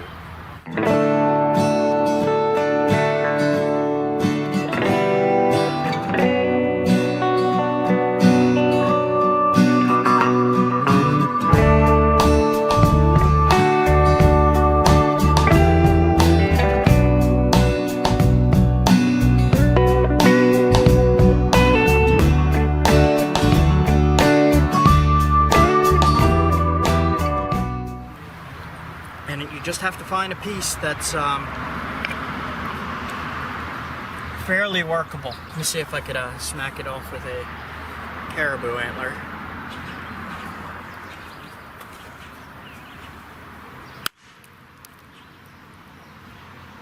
So let's say, I'll put this right here.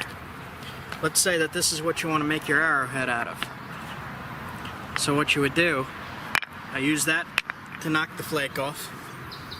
Now this is going to be more brittle than most flints. Like it will snap. This is like maybe a 1 or 2 time use tool. Say I hit it and it snapped, but you can take flakes off of this. It's hard to,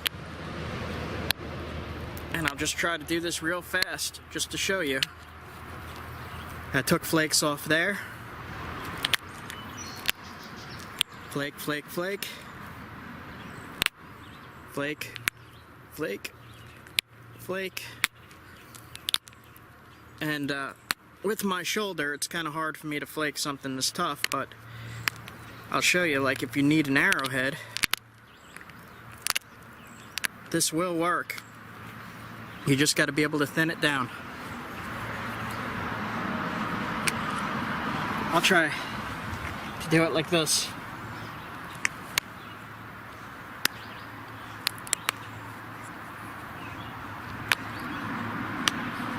And I guess we'll just speed the rest of this up. I kind of need a hammerstone. That's what I need.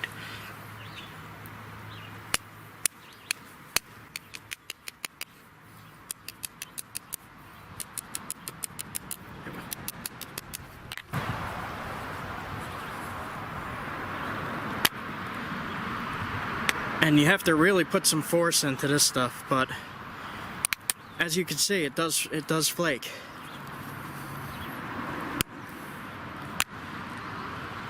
Man. There we go. Took that big chunk off.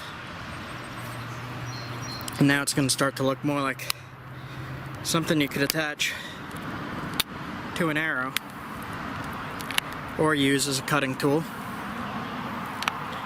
And actually, what I'm going to do, just because I'm not doing the whole process of making an arrowhead here, try to cut a small piece of leather and see how this does. I've never actually tested this before. I'm gonna need Leah to pull it with one hand and have her fill them with the other. So here's the edge I just napped.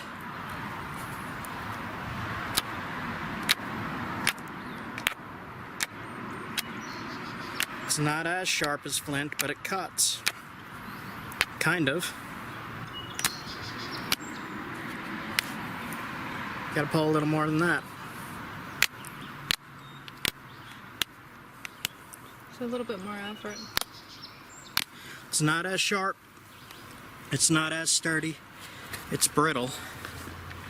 But this took me a few seconds to make, and I could cut through tanned hide. So if you need to cut through skin an animal, this little tool will work. It's way easier to cut through skin than hide. I mean, it's tanned.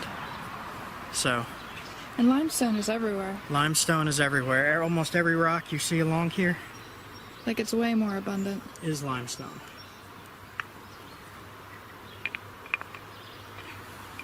I mean, I could smack almost any one of these. Here, take a look. This rock here.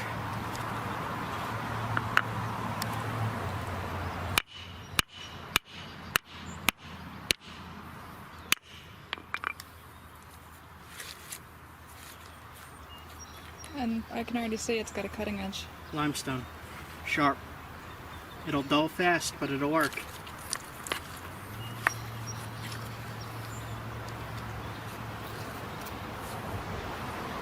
As compared to really high quality Onondaga just lying here. I guess that's Onondaga. That's what people are telling me, the mottled blue and gray.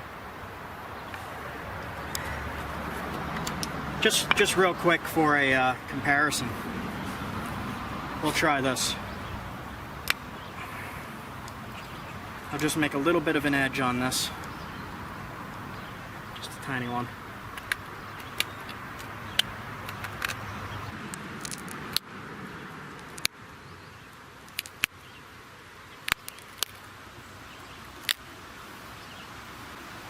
I'll put this on this rock so I don't forget it.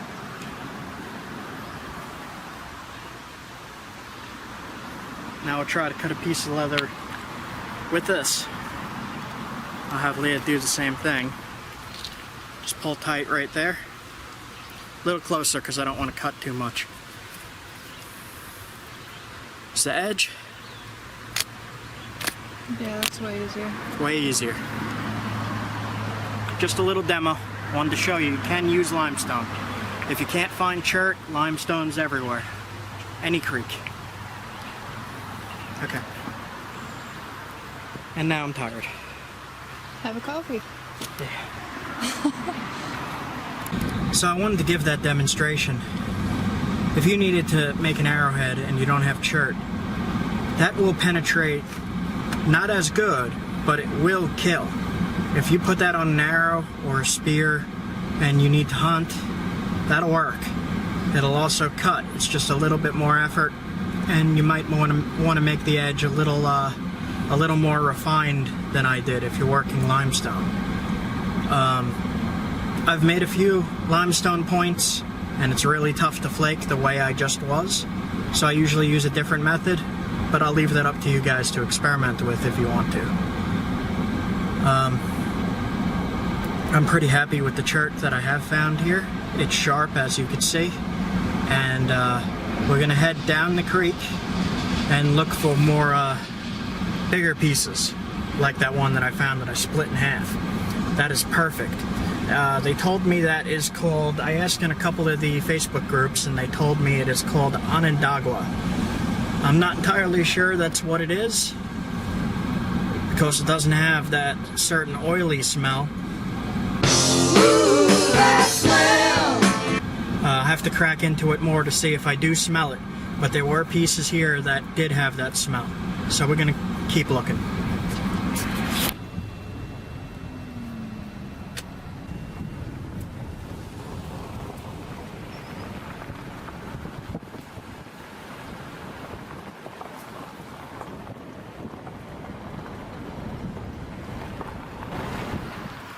So here's a public access area to a creek that I know has, or at least had chert on it a few years ago. Now I walked right down here and I started seeing it. There's some right here.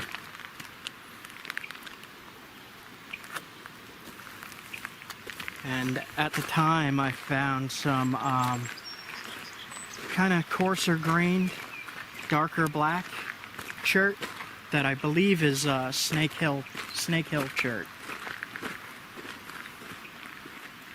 There's a lot of rocks here. Yep, it was over by the water where I found the most of it.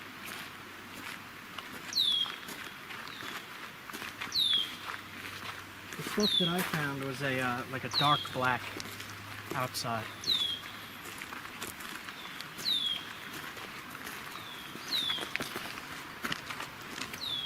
Looks like they push stuff around quite a bit.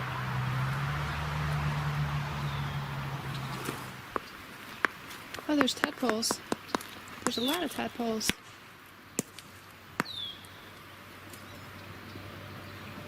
See 'em? There's a whole bunch of tadpoles just in this puddle.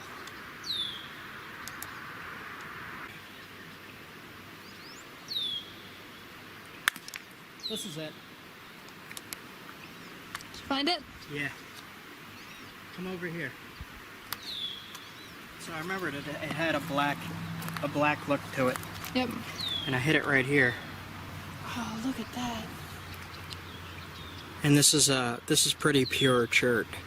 Nice. So I'm gonna take this whole thing, flake included.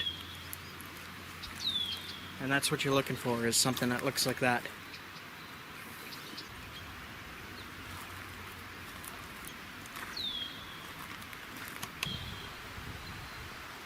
There's a little frog hiding his head.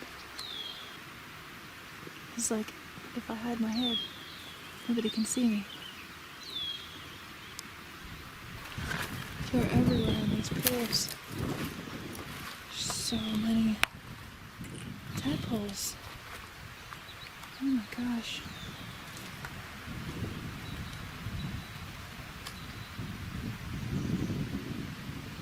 Tadpole City.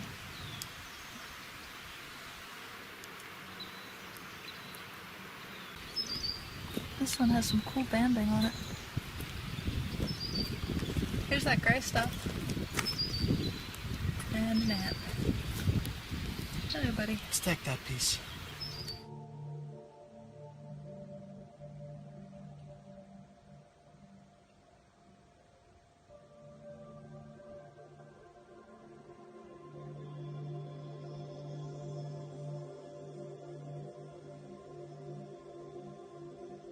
What you got?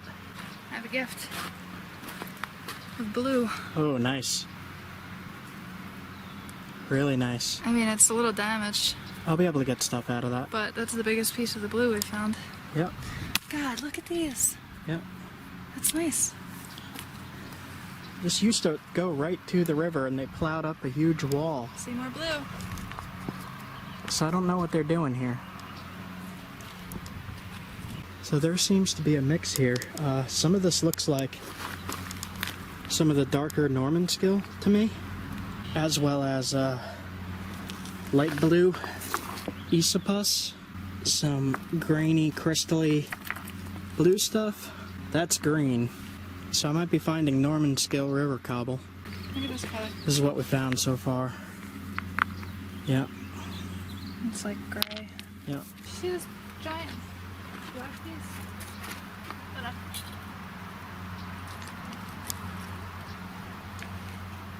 That? Yeah, I don't know. Here, hold the camera. Let me test it. Yep. This piece Yeah. looks like I mean, it looks like it's got a lot of quartz in there. limestone. There's this piece. I don't want to mess with this too much. See, the problem is Yeah, it's a just lot that of this little. stuff is just that thin band. Careful. Jesus. Limestone. Landslide. Be careful doing this. Rock slide. Be careful doing this. Leah is helping a turtle who is stuck in the road. He was just sitting there. He was crawling that way, but ever so slowly. And people are flying down these roads, so I put my hazards on and she went out and helped them. Always help turtles. Stopping to make some clam chowder for lunch. New England clam chowder. And Leah's getting a fire started. Right over that way is a waterfall, and I'll show you that in a little bit. We got a cool lighter. This thing is like a blowtorch. Yeah, that's great. It just doesn't turn off. When you let go of the button, it keeps going. Oh, I collapsed my little... Oh. Leah couldn't get the fire going, so I got my master bushcraft pouch here with my ferro rod and my flint. I also have a hand-forged steel striker that I'm not going to be able to use at this angle, so I'll use the ferro rod. You're a master bushcrafter.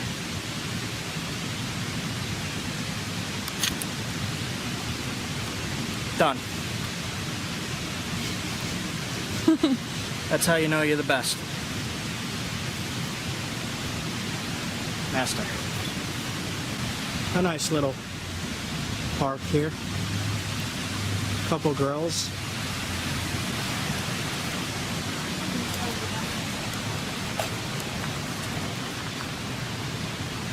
Sure, we cut that out.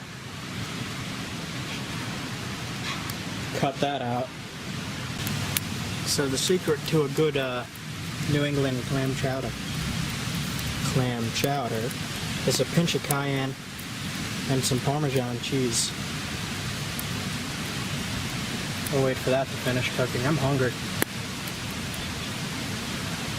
It's got clams and potatoes and a milky broth that's soon to be cheesy broth. This is the part that nobody ever shows. It's true. That's how you clean a cast iron pan. Just water and a sponge. And then it's good to lick. You could just lick it. Oh wait, you gotta add more water first. Rinse. Then you rinse it. There you go. You can see her reflection and how clean that pan is. You see that? Look, perfect reflection. She polished the pan.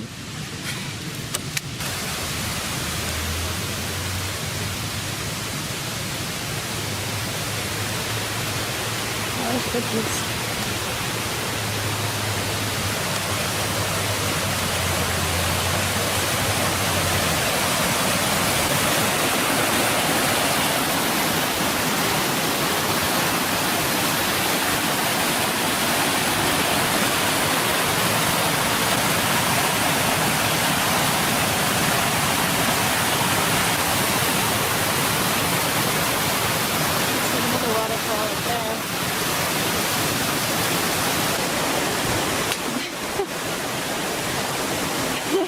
I see you.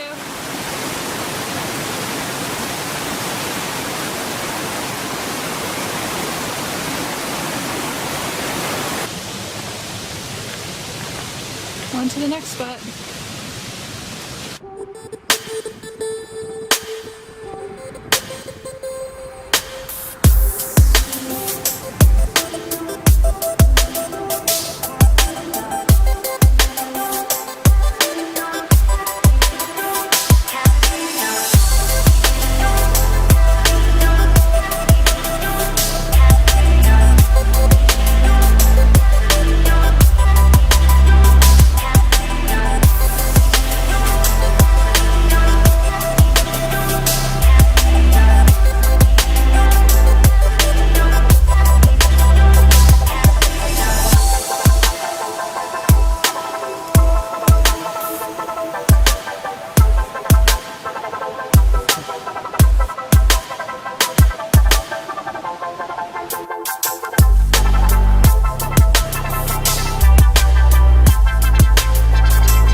Still seeing esopus?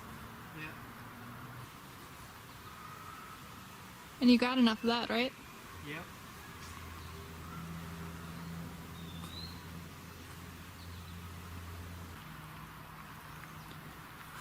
Steer tracks over here.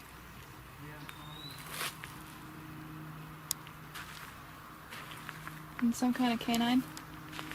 There's bigger fish.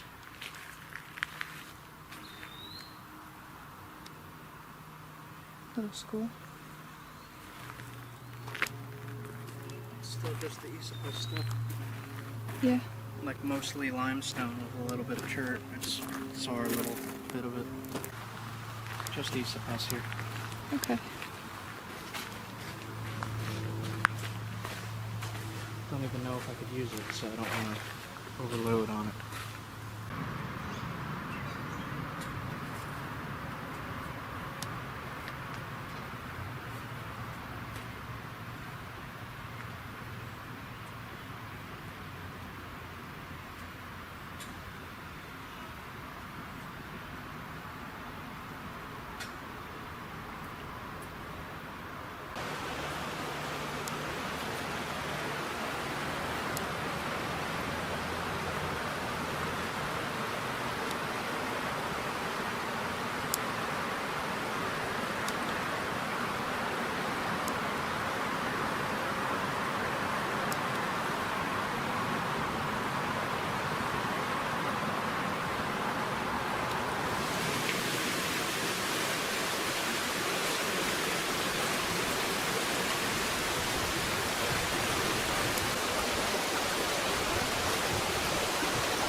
So here's a shale outcropping on the river, and it looks like chert,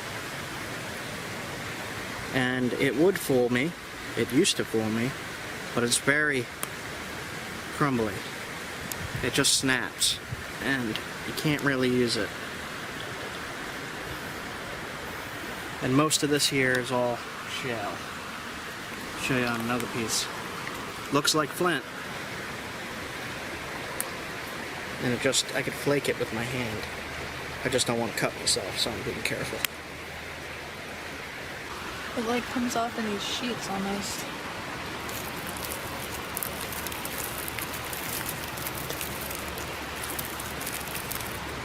Like it's just layer upon layer.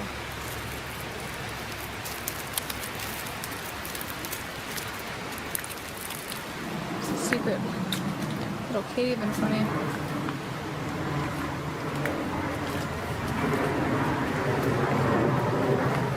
What's in there? Hello? Anybody home?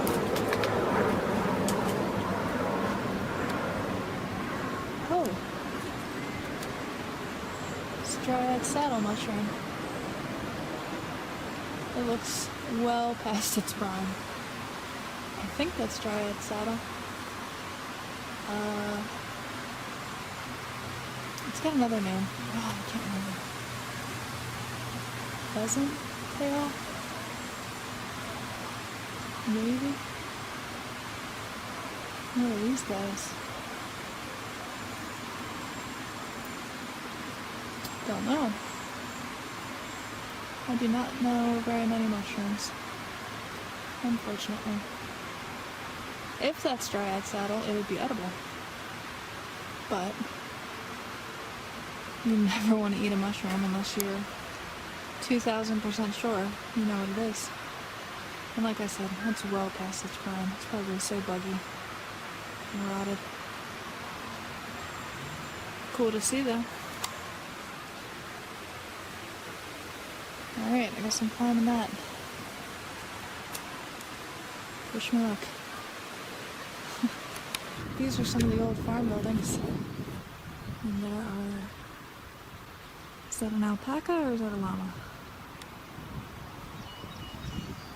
I think it's an alpaca. It's this little puff tail. Hello.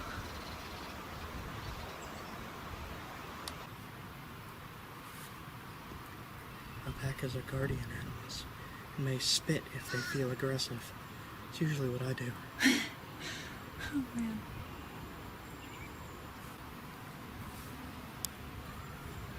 Where's all the sheep today? They look so It's got little. itchies. Yeah. They do. They look so much smaller and skinnier. Yeah, they don't care. Probably feels good with how warm it is today, though. I think they're being He's bothered got super by itches. Looks like they're being bothered by bugs. Yeah, he was just rubbing his head on the ground. I get them snacks. Nom, nom, nom. Hi. What are you doing? He's got an itch. Alright, let's leave him be. Alright. Goodbye. Have a good dinner. Enjoy. This is some of the biggest plantain I have seen. Oh my god, I'm used to it being this size. Look at these. It's huge. It's broadleaf plantain. So that's a edible medicinal. It's good on bug bites. Hey, baby. Hey. Go ahead. She's waiting for you. Come on, hon. Oh my goodness, look at this guy. Hey, pup.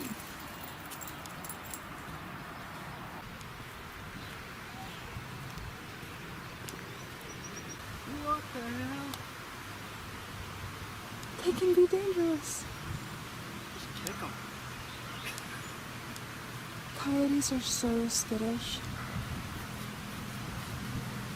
I mean, they could carry off a chihuahua. Exhibiting bold behavior. Yeah, if you see a coyote exhibiting bold behavior, that's weird. That's unusual. Coyotes are so skittish. Old thing. Oh, what is this?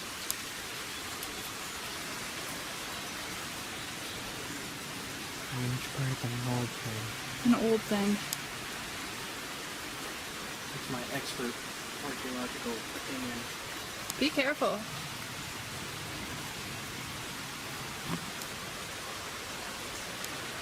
Old I'd farm. say it was probably ceremonial purposes. Ceremonial purposes? Yeah, these gears might mean something spiritual. That's your archaeological opinion? Yep.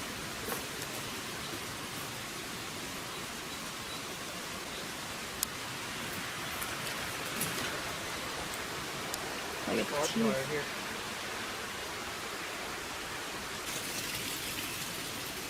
The ground is shaking as I'm walking on it because there's nothing below it. Oh, It's it's that roots. eroded? It's roots. Alright, well you hold shit together, trees. You're doing a fine job. Visitor's welcome. Want to poke your head in? Cool. Anybody in there? No? Oh, look at this. Wow. Oh, I guess they do demonstrations. That's awesome.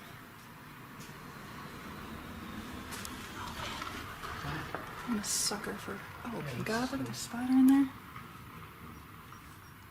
I'm a sucker for these old bottles.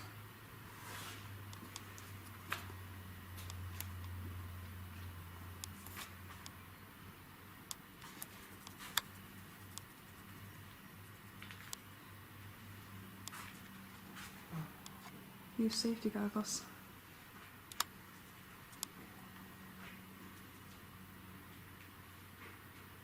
It's got a little hat with a feather in it. Mm-hmm. Kind of like a little train conductor's hat or Please something. return tools to where you found them. I'm not even going to touch the tools. This is amazing. I have not seen one with this many in them.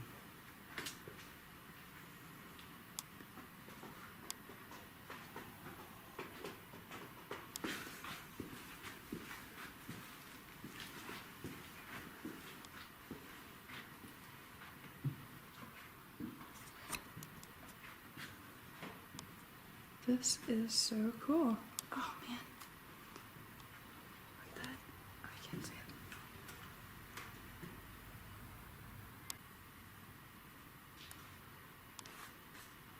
That is awesome.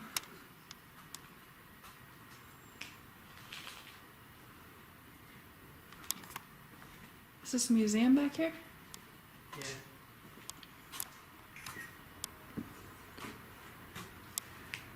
Girl Scout vest? 45.4 miles long.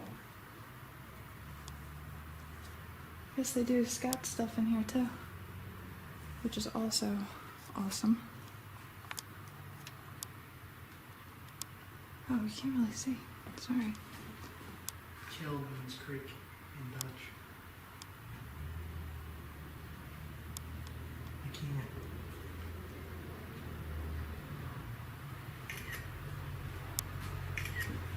Norman skill.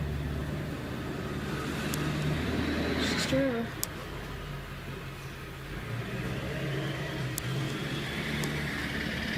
Oh, I only got a minute of battery left. That is too bad. Oh. Oh, this is all reconstruction.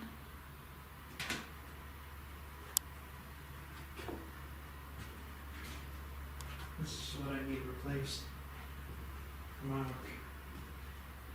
What's that? Grind bit. What do you use that for? Everything.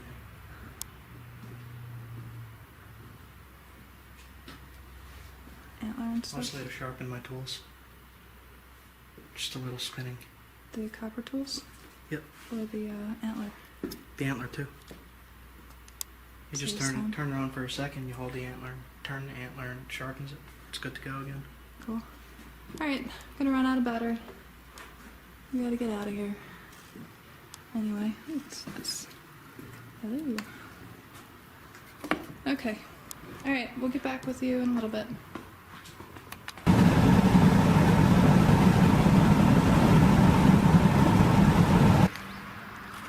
So, this is where I get my my favorite flint, and I have the landowner's permission to be here. But I want to show you what good flint breaks like. And I'll show you. I just make spalls like that, and that will be a knife. And I try to do that as much as I can on a piece.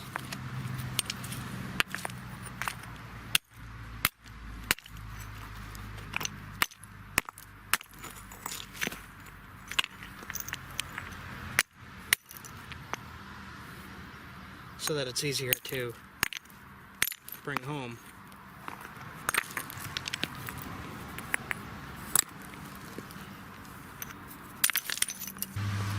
But I try to get pieces like that I know I could slab into knives, and I slab like that. I don't use a machine like people do nowadays. I do it with either with this when I'm here, or when I'm at home I use a giant hammer stone. Let's stop before we head home. Let's see if I can get a good one off this piece. You got it? Yep.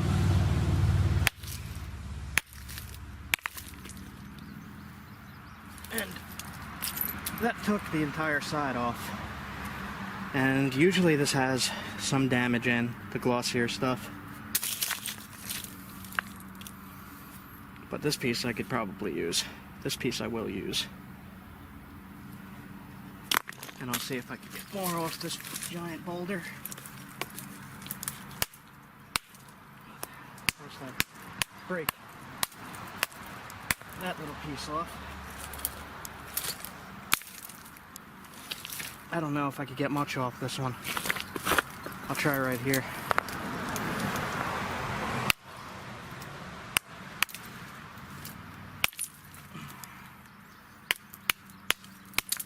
Nah, it gets chunky. So in there, that's not too good for knapping. You could make small points and stuff, but that's not what I'm after.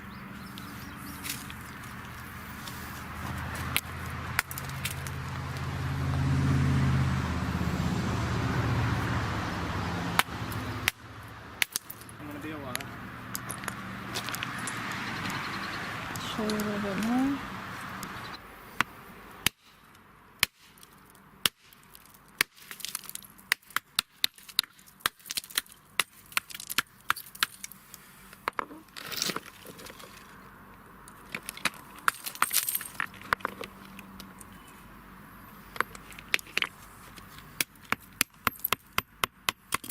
is a nice color. This creek here, I just wanted to look around, see what kind of lithics were here, and got an interesting orangish looking quartzite. And I could nap this into something. A really pretty location too, I like it here. There's little fish in the water, there's frogs.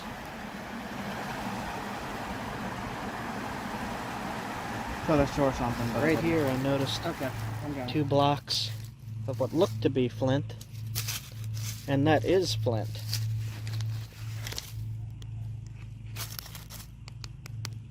This is definitely flint, and that is good flint.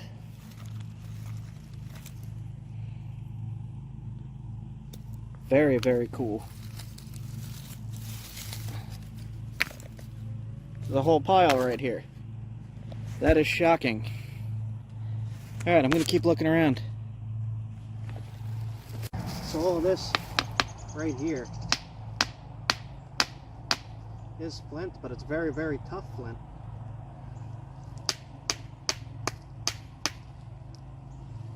Cool. Let's test this piece.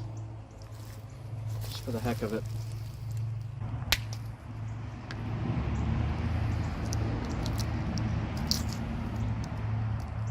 That is good flint for sure. Cool, cool, cool. Looking at this big chunk here, I don't know how the quality is, but it seems pretty big. It looks like it goes down pretty deep, and I don't have any digging tools with me.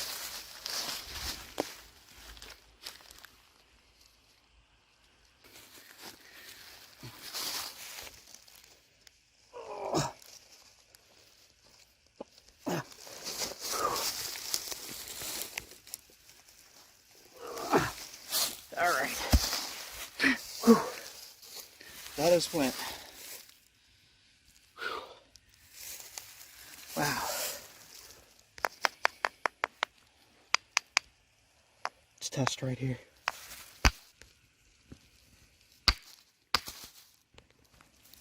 Look at that. Success. Randomly found flint. This time just in the woods. This is a good 50-pound block here.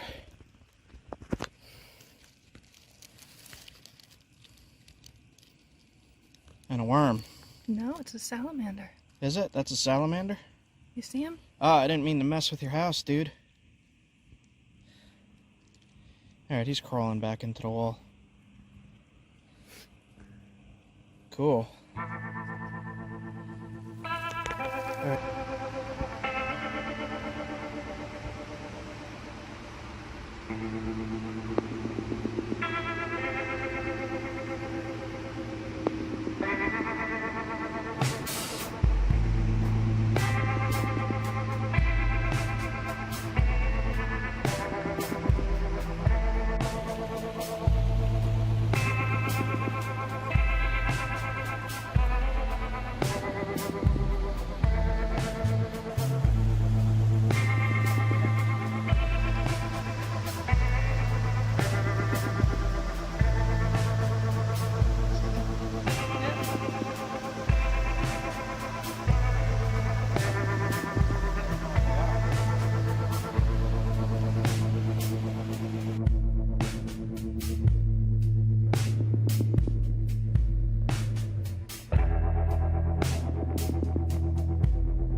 So right here I see a giant boulder of flint. The way I could tell is the smooth brown top. The flint here is a brown color. When you crack it open, it's black. So that's a giant chunk of flint. I'm going to keep walking down and see if there's anything that I could actually crack into. That's too big and all I have is a little stone. Let me see your hammerstone. So I got a little washout from downriver here. This stuff was washed in. So I'm going to check to see if any of it is knappable. Got a little hammerstone. A little ringy. Hear that ringy bell? That's either high quality limestone or this has flint in it. I'm not sure yet. That's a high quality limestone. You can knap that. That is razor sharp. It's just, it's brittle. So like if you're using that as a tool, you're going to have to resharpen it a lot. But you could see it comes off in a conchoidal fracture, just like flint. Except this is limestone. Alright, so I got a piece of brown here, and I know in the area here the brown is sometimes flint, sometimes it's basalt. I won't know till I crack it open. So we'll see what we got here.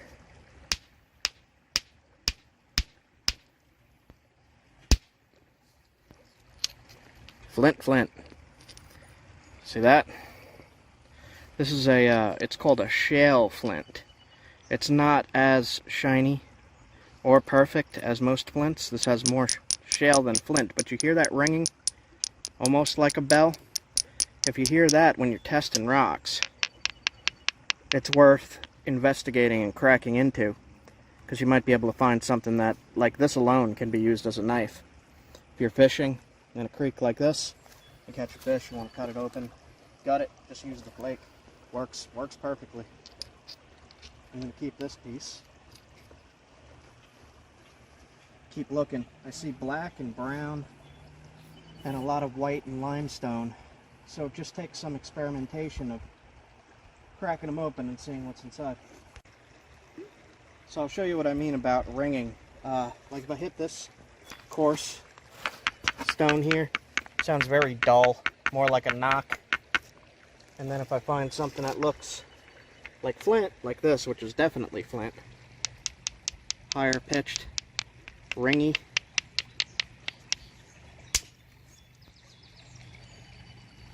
that's some good flint. It's got some damage in there, but that's flint. One I saw smooth brown and chunky black, and it has some fossils in it. Usually if you see stuff like this in areas with limestone and fossils, there's different kinds of flint mixed into stuff.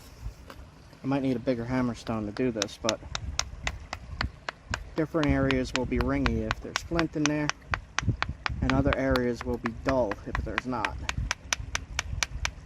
You hear that? Compared to... So let's test certain areas of this particular rock here. It does have flint in it, but it's very weathered and not so good. Let's see what else we could get into this piece. I doubt it, but we'll try.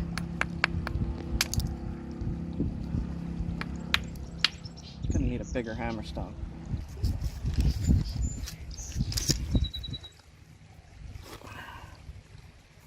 Yeah, I don't know.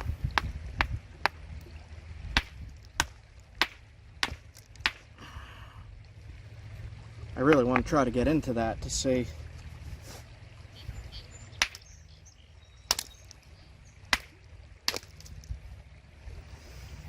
It's mostly limestone. There is some flint, but it's not anything wonderful. Nah. Alright, I thought that was worth investigating, but it's not. Do you want to check that one? Check this little thing. Where did my other hammerstone go now? Here's this one. That sounds like a dull ringy. Let's see. That's a shell.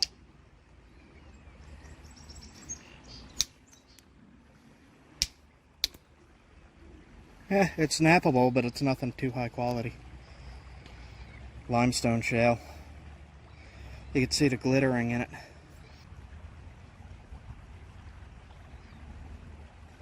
So you can knap this, but it's not very high quality.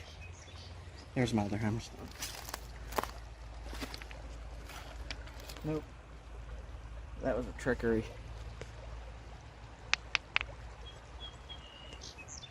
It's covered in sludge. Limestone. Ugh. Ugh. You want it?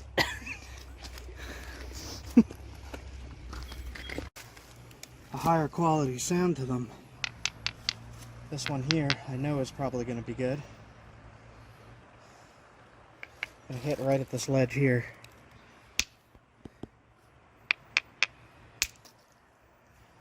Super high quality flint.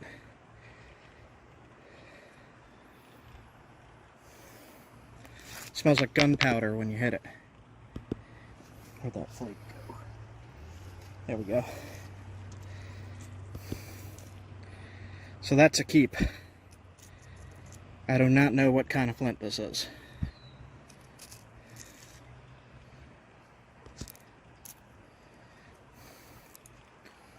And then we got this here.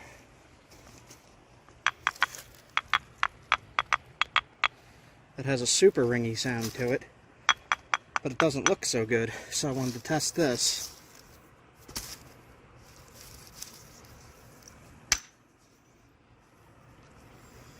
Limestone with some flint in it. The darker stuff is the flint. The white crumbly stuff is the limestone. I'm going to try the other side. I could see a little bit of flint in there.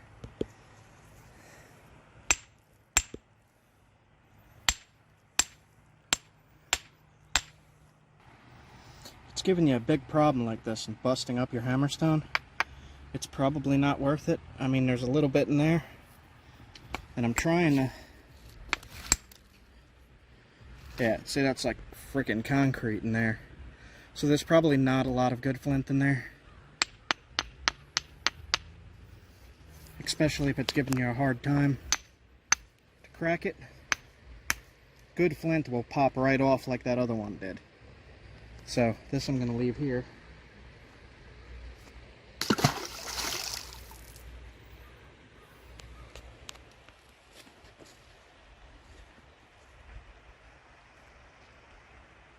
So the reality of this, when you're looking, I went all the way up and down this whole creek and only found one really high quality piece. And this is super high quality, so to me this is worth it. It's kind of a banded chert.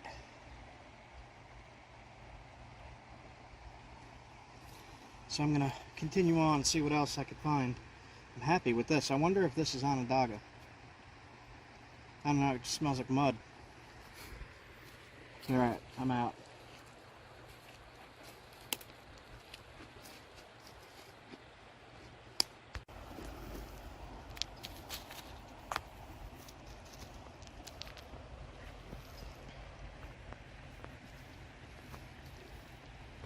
Don't stand too close, there's no underneath you there.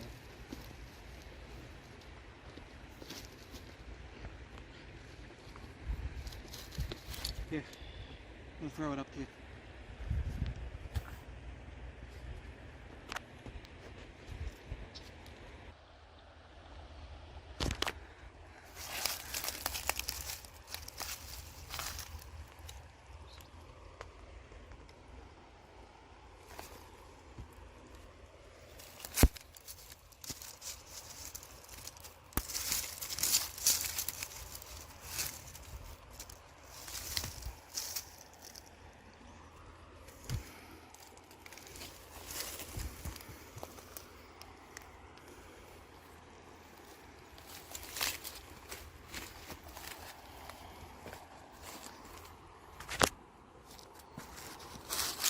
Well.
Alright, this is gonna take some digging. I'll be back. And we got it.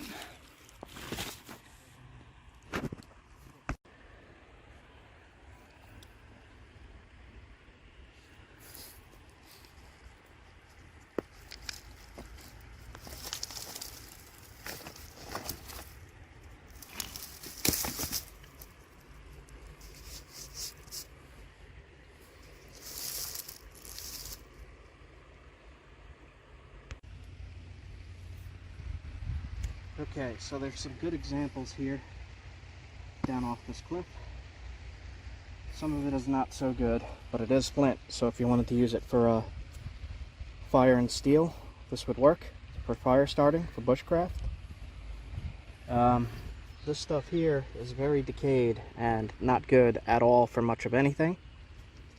This whole piece is no good, very decayed. Not much flint in it, it's mostly limestone, so I'm going to chuck that back. That could go back, that could go back. This is a good example of what the flint would look like when you're looking for it. It comes in different forms. This kind runs in veins through limestone, and you can see the limestone here and the limestone on the bottom. And this is, I'm going to call this Eastern Onondaga. Then there's other kinds. And I'm not so sure on this one. This whole piece might be limestone. But this is flint. That's a solid block of flint. Right here. You can see pieces have been knocked off from tumbling around down there. And that's flint. This is the same kind of flint. Massive boulder that Leah found. Perfect flint. Again, more examples of stuff that's decayed, not so good, can't really use it for anything, so throw that back. This piece might have some good in it, so I'm going to keep it. I see the shiny black here, so I'm going to try to split this in half and make something from it. This is that shale stuff. Look at this. So it'll cut, it'll flake, but I don't really like this stuff too much. I'm going to keep it anyway. Let's actually take a piece off. We'll use the flint to knock the flake off. So it does have some good shale flint in there. It's much different than the other kinds. If you look, you can see this is very shiny. And that's kind of dull, and it'll work. It'll shape, it'll cut, it'll flake, it'll make arrowheads, it'll make knives, but it's not as good as the other stuff. This is more of this. That shale stuff. It's more coarse inside. Yeah, definitely coarser inside. This I'm going to toss back. Can't really do too much with it. I have enough flint for flint and fire steels for myself. This is going to be really hard to get into, and there's a crack going through. But that's some pretty high quality flint right there, but it's only about that much. So if you wanted to make an arrowhead from this piece, you could. I'm not going to keep this, I'm going to toss it back. So, another example of the flint inside the limestone, but that's very, very damaged. You can see it's damaged. I'm going to bring this home to try to split it. But for now, I want to check out this piece, because this is a mystery to me. I don't know what this is. It might just be limestone. So I'm going to use this big one to try to knock an edge off here.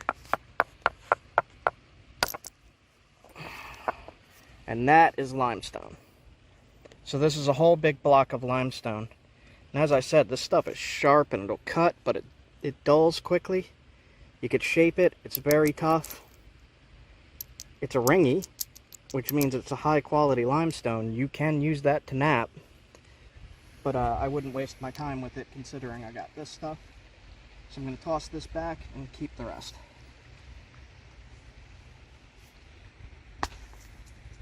So I've been conserving that one rock that you threw at me. I rolled down the hill, went in the water, and I've been really conserving that. I've made like 5 knives out of it so far. And I still have a chunk about that big. It's like a brick. But I've been like, oh God, I don't want to waste this rock because it's so pristine. It's the shell chert, and you just found 2 more huge boulders of it. So I'm very, very happy with that.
What's up, guys? We're already up in the mountains. I already found some flint. It's right at my feet. One of the many reasons that I come out here to look for this stuff is not only to make my stone tools, but it's also to look at stuff like this.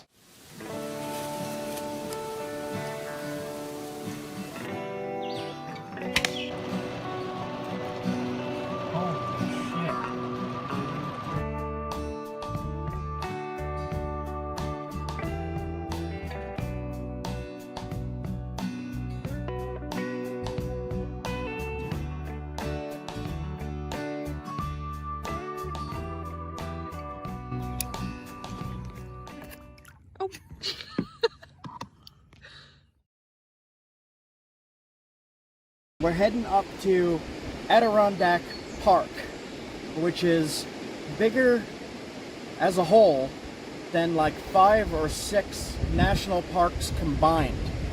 And I'll put that up on the screen here.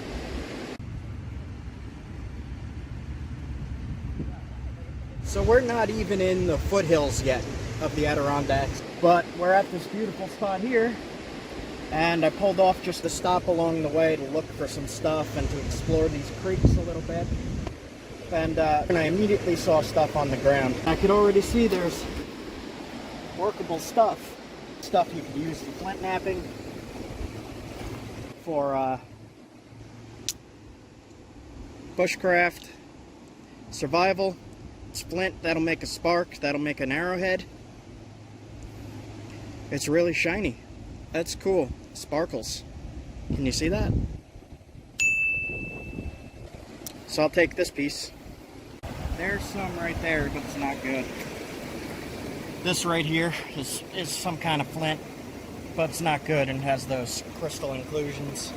But if you see stuff like this, then there's likely to be better around. So I'm going to poke around a little bit and look, and maybe try fishing over in that calmer area over there. There's been a lot of rain, so I don't know.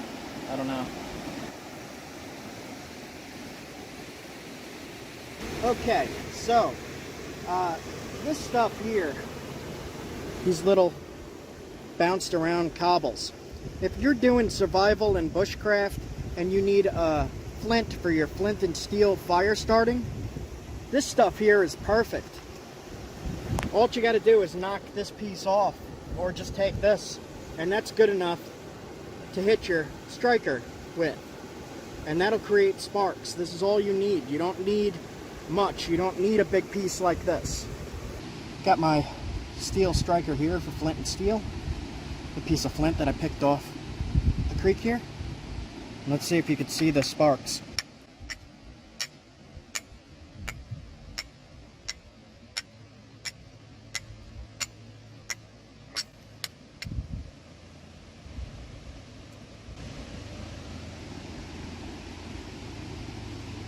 Just got a bone hook, but I'm not using that right now. One of the many reasons that I come out here to look for this stuff is not only to make my stone tools, but it's also to look at stuff like this. Like, I don't have this kind of stuff where I originally come from.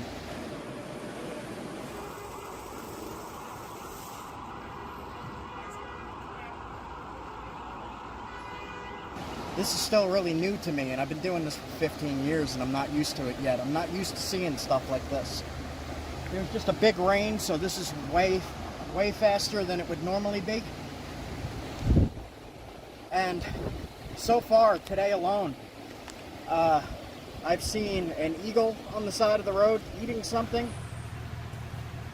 I've seen a chipmunk, a wild tree squirrel. That thing was vicious.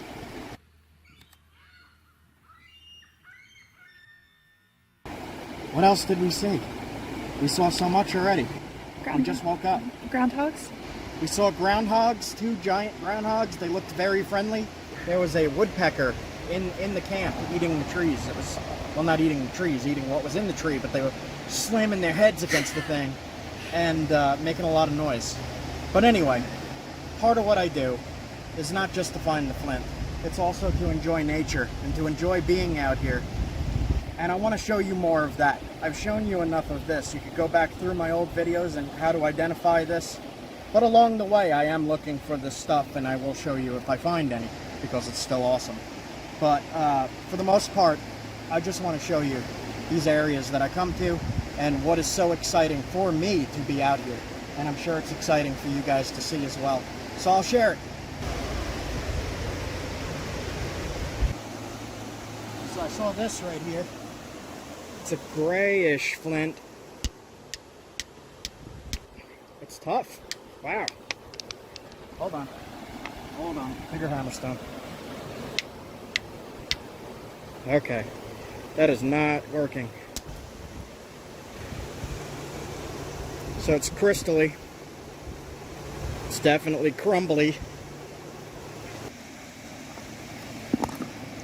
That's a whole brick of it. So if you can find something like that, that isn't so cracked, and it's more pure, you'll have a good block of flint. But along these mountain creeks and mountain rivers, you'll find all kinds of stuff that you could use. So what I'm trying to say is really, I use this as an excuse to come to places like this. Like, it's flint. But, look at that. This is the excuse. This is what I use to come out here. This is my reason for being out here, but not really at all.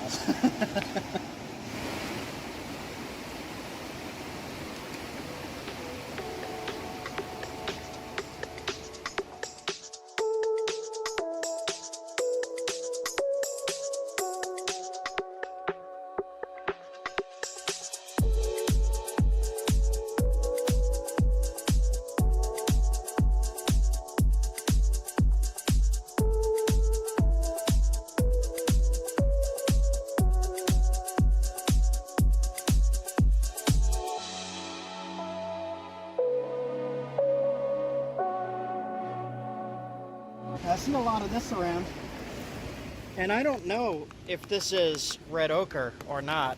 I'm not sure at all, but it definitely can be used as a natural pigment in paint. If you wet that or even just touch it, it stains your finger.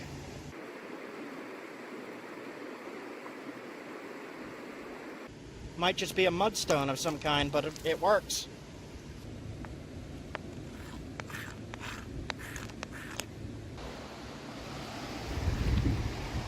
So I walked up and down this bank here, just looking real quick, and there is flint here, but it's got all kinds of inclusions, and it's not the best stuff, but it will flake like that.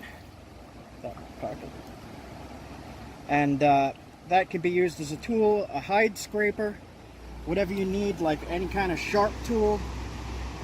You could use that as a knife even if you need to cut something sharp. I kind of cut myself on it a little bit, but this material is not the best for flint knapping because of all these seams and cracks in it. It'll kind of just break the point if you're trying to shoot that on an arrow or throw it with an atlatl spear. This will just shatter when it hits something. This stuff is way better. This is the only good piece I found on this stretch. but I'm not like crazily looking. I just walked straight back just to see what this looked like and to see if there was anything here. I found this. I found this stuff. I'm not happy with it. This I'm happy with. That's coming home. I'm going to make a spear point out of that if I can. So I'm going to clip that in here, just me napping a spear point. We'll do that.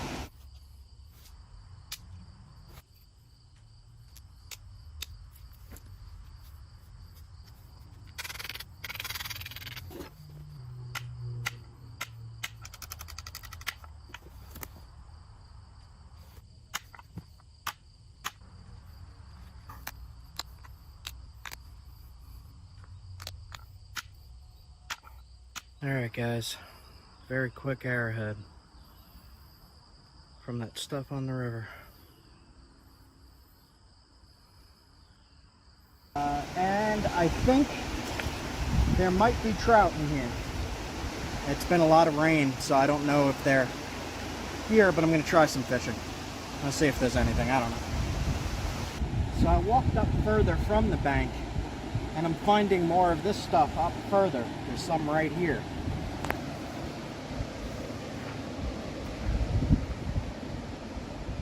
And that'll make a nice spear point. That's the same stuff.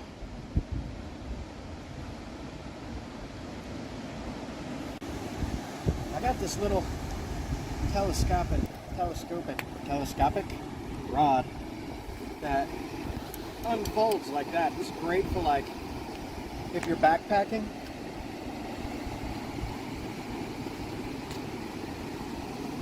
And I got some worms for cheap. Maggots. Super worms. I don't know what they are. They're some kind of insect that fish like, I was told. I don't know if it'll work. We'll see. So if you guys like this thing, I'll put a link in the description below if you want to pick one up for yourself. I like it a lot. This is great for travel. It doesn't take up room. You can carry it with you. It doesn't get hit on trees and stuff, and doesn't cause chaos. And then you just have to have some kind of bug. Because I don't know, plastic stuff versus bug. I think the bug is probably tastier than plastic. I'm not going to test it. Yeah, no, not right now. Not right now, at least. I want to go fishing.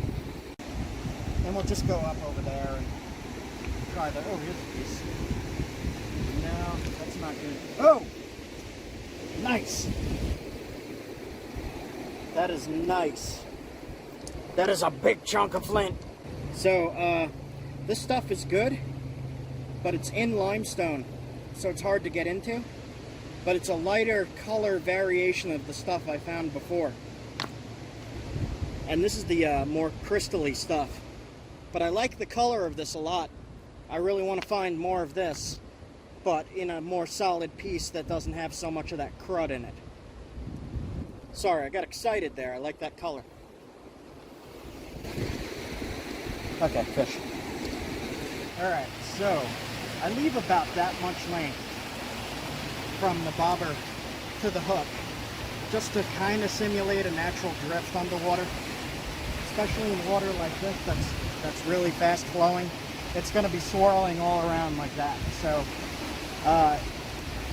just keep the bobber far enough away that it has room to float naturally like that. You see what I'm doing? Like that underwater. Okay. So just gonna put one of these. What are these? Mealworms. 2 dozen. Mealworms. See, it says the fish like them. It's crying. It's so excited. You see that? The tears? Oh no, that's splashes. He's splashing. I just put the worm on the hook any which way. It's hard to do it with one hand, so I close that up. Shirts like this are really handy for you put your bait in, like that. And then you can not stab yourself with the hook. This worm is dead. It's so hot. Okay, so I'm just going to do that. And we'll see if anything is hungry right near that log. I'll give it a shot.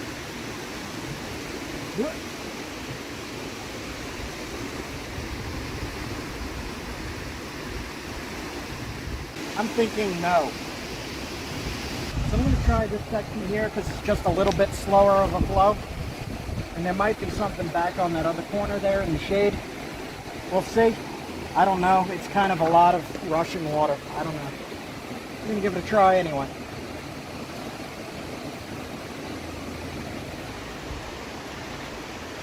Alright, I'm going to try just one more cast. I don't think anything will be biting today, but I want to try. I'm going to try to cast over by that rock in that shaded area.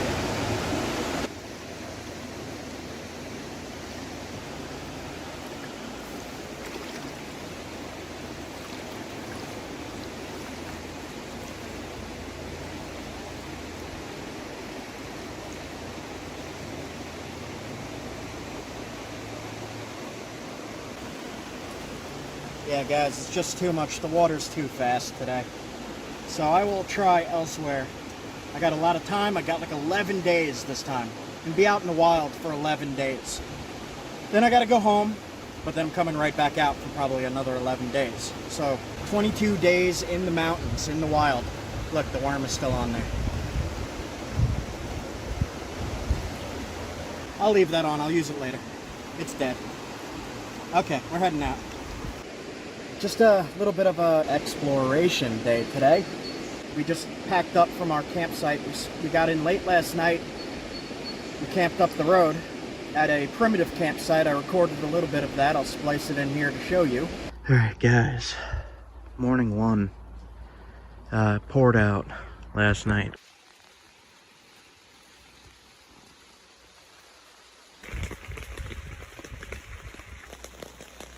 We were up in here. Right in that tent. And it rained so much there's actually a little bit of water running down the road here still. First night is always a rough night. We got here, it was starting to get dark. We had to set up really fast. Did not really start doing anything yet. Just kind of got here and relaxed. Went to sleep. I'll walk you through the site real quick. Let's see, look, there's literal running water. Yeah.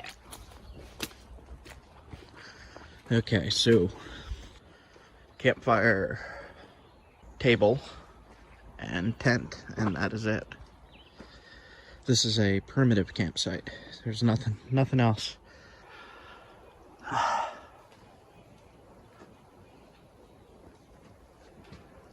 Not too bad. I like this site. I'm gonna mark this down. Leah is rolling up the tent.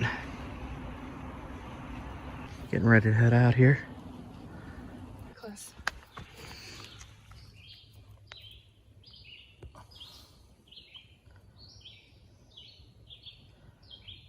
He's looking. Oh. There it goes. Get the frog out of the campsite. Go away, frog. Alright, just wanted to fill in the blank spot there for you. All set? Next spot? Which way? That way or that way? That way? Okay. We're going that way. See you in a bit. I am leaving.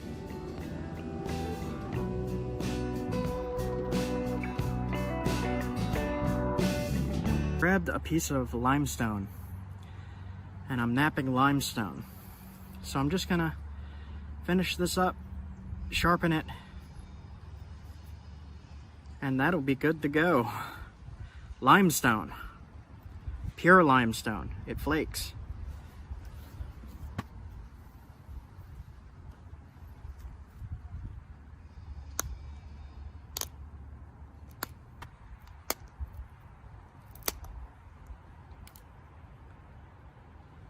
So on this one, I think I'm just gonna make a... So I wanted to give that demonstration. If you needed to make an arrowhead and you don't have chert, that will penetrate, not as good, but it will kill. If you put that on an arrow or a spear and you need to hunt, that'll work. It'll also cut. It's just a little bit more effort, and you might want to make the edge a little a little more refined than I did if you're working limestone. I've made a few limestone points, and it's really tough to flake the way I just was, so I usually use a different method, but I'll leave that up to you guys to experiment with if you want to. A little bit of a stem. Now this one I actually would put on an arrow. What I did here is I shaped the edges to have a little point to grab. So when you put it in and you wrap it here with sinew, it'll have a place to grab and stay in there.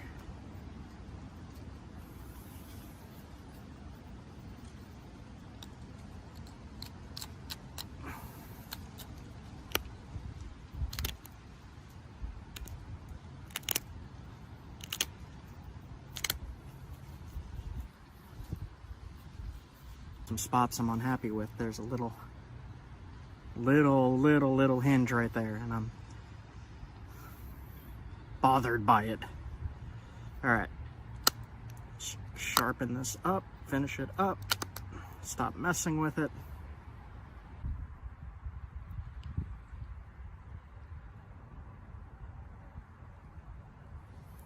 Like this.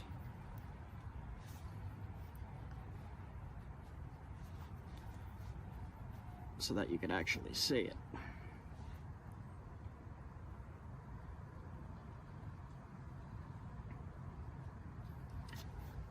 So this is limestone.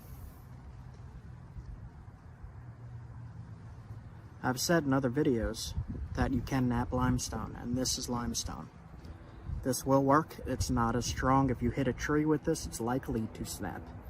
But if you hit an animal with this, it's likely to kill it.